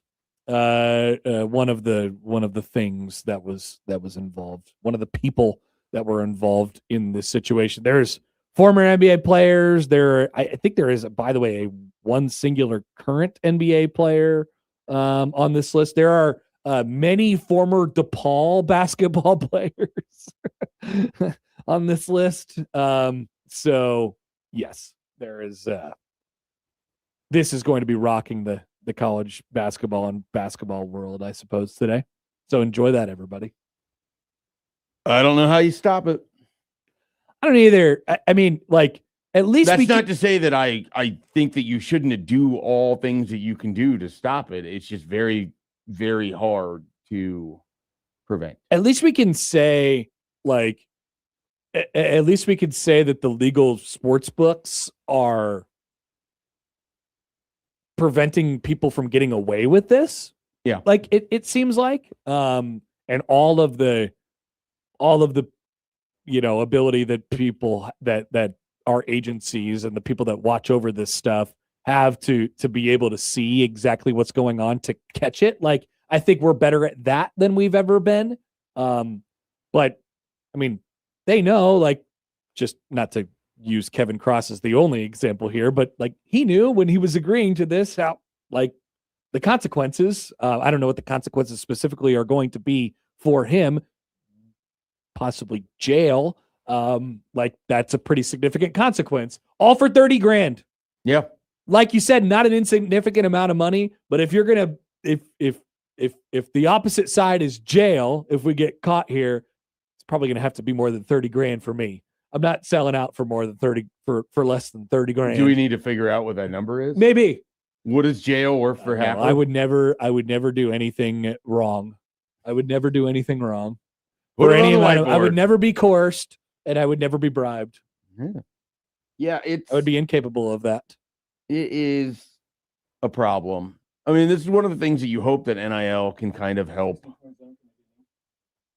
stymie a little bit, because these guys are getting They're making money, compensated. right? Versus, Yeah. you know, when you go back to kind of the famous one in the 90s with Arizona State, I mean, those players aren't making anything. So for them to get involved made more sense at that time, you know. And I don't know what Kevin Cross's NIL was at Tulane. He was good. Yeah, he was actually a finished good his player career there. very well. I was looking back at it. It was 4 points against ECU, which just stands out. They said 6 in the letter. Yeah, it was but definitely 4 Okay. because if it's the 2024 game. I mean, I have the thing one of the up. 2024 games. There was probably a second. That'd be my Looks guess. like they only played them once. Oh wow, how big is the AAC anyway? Big It was enough, I it said guess. February 2024. Yeah, so he took 2 shots that entire game. Wow, Made 4 free throws. and that is well below his average. yeah. At least I don't know. Do you have a bunch of fouls? Is that where this? Yeah, I don't know how. No, he only had 1 foul. So he he just did not do a good job of covering his tracks, apparently. Well, he just went out there and did way less than what he normally does. That's I fascinating. guess. Yeah, you would think I suppose you do want to be in the game if you are throwing the game, if you are point shaving, you want to be in the game. Therefore, if you weren't in the game, then somebody else would have to come into the game and be better. I wonder what that line was, because it was 2.5. Well, they straight up lost by 14 points. Right. It was Yeah. 2.5 for East Carolina. And so they bribed him to ensure that East Carolina would come. Well, him only scoring 4 points, which he scored in single digits, it looks like twice in all of conference play that year. Certainly that helped. game in the conference tournament. Certainly helped. Texter writes in, what if going to jail for a year means Creighton wins a national championship? Would I go to jail for a year in trade for Creighton to win a national championship? But you don't get to pick But I the don't- sport. But so like they win a national championship out after I get out of jail? I think while you're in jail. That would suck. If my mean- team won a national championship while I was in jail? It's still a championship. Well, I mean, if But this is for me. let's hope they give you access to a little television. What? But they'd be celebrating with jail people. What if they celebrate you on Hang the Banner They night? may be. Yeah, like, okay, all right. That'd be a good trade. You would make that trade? This guy went to jail for us. He didn't even get to celebrate with us, and all of his sacrifices are greatly appreciated. Here is your ring and a commemorative coin. What if it's not Thank you. basketball and it's baseball? I would like Creighton You'd baseball make to that win a trade? national championship. You would take jail time for baseball to win the CWS, but you couldn't. I haven't attend it? agreed to either You of couldn't these. attend it. You couldn't broadcast it. You wouldn't be around it. I haven't agreed to either of these, by the way. I think ultimately the answer is no, but it helps that I get a recognition afterwards. People know what I did. So you're not accepting, but you are stipulating that if you do accept, I'm that interested. needs to be part. I'm interested. Okay. Yeah, I'm interested. You're willing to be. But what good does winning a national championship do if you're not there to see it? If you're not a part of it? If you're not hanging out with your friends at I'm a sports no. bars? I wouldn't go to jail for a Nebraska football national championship. full What about stop. basketball? Basketball would at least have been considered, but it's still a no. If I can't You can't be a part of it. partake, I'm not interested. Now, if they win after I get out, like I serve my time and that's the sacrifice, and then they win, that's a little bit of a different discussion. It's still a year in But jail. what if it's listed though? as a felony, and then you have to be a felon the rest of your life? That's a problem. Then I probably say no. I probably say no almost no matter what. What if Texter writes in, what if hypothetically you go to jail after the national championship? Oh, they win it, and then that night you get booked. That would suck because then I wouldn't get to go on the radio and talk about how my team won a national championship. What if you get to do the radio show in jail? Well, I still have to work while What in if there's- jail. Is I there don't know. jailhouse radio? Okay, you know what? I'm a full stop no on all this, actually. We need to find out if there's jailhouse radio. I'm 99% sure there's not, but if there is, I'm sure they probably have a little program. Maybe it's like an internal radio. you like could be I the do. program director for the jailhouse. I could be. I would be great at it. I would know the talent. 1620 the cell block. All right, that is it for us today. We appreciate you guys listening. If you miss anything, 1620thezone.com is where you can find it. What might we get into next on the crossover with Matt? We'll find out after this.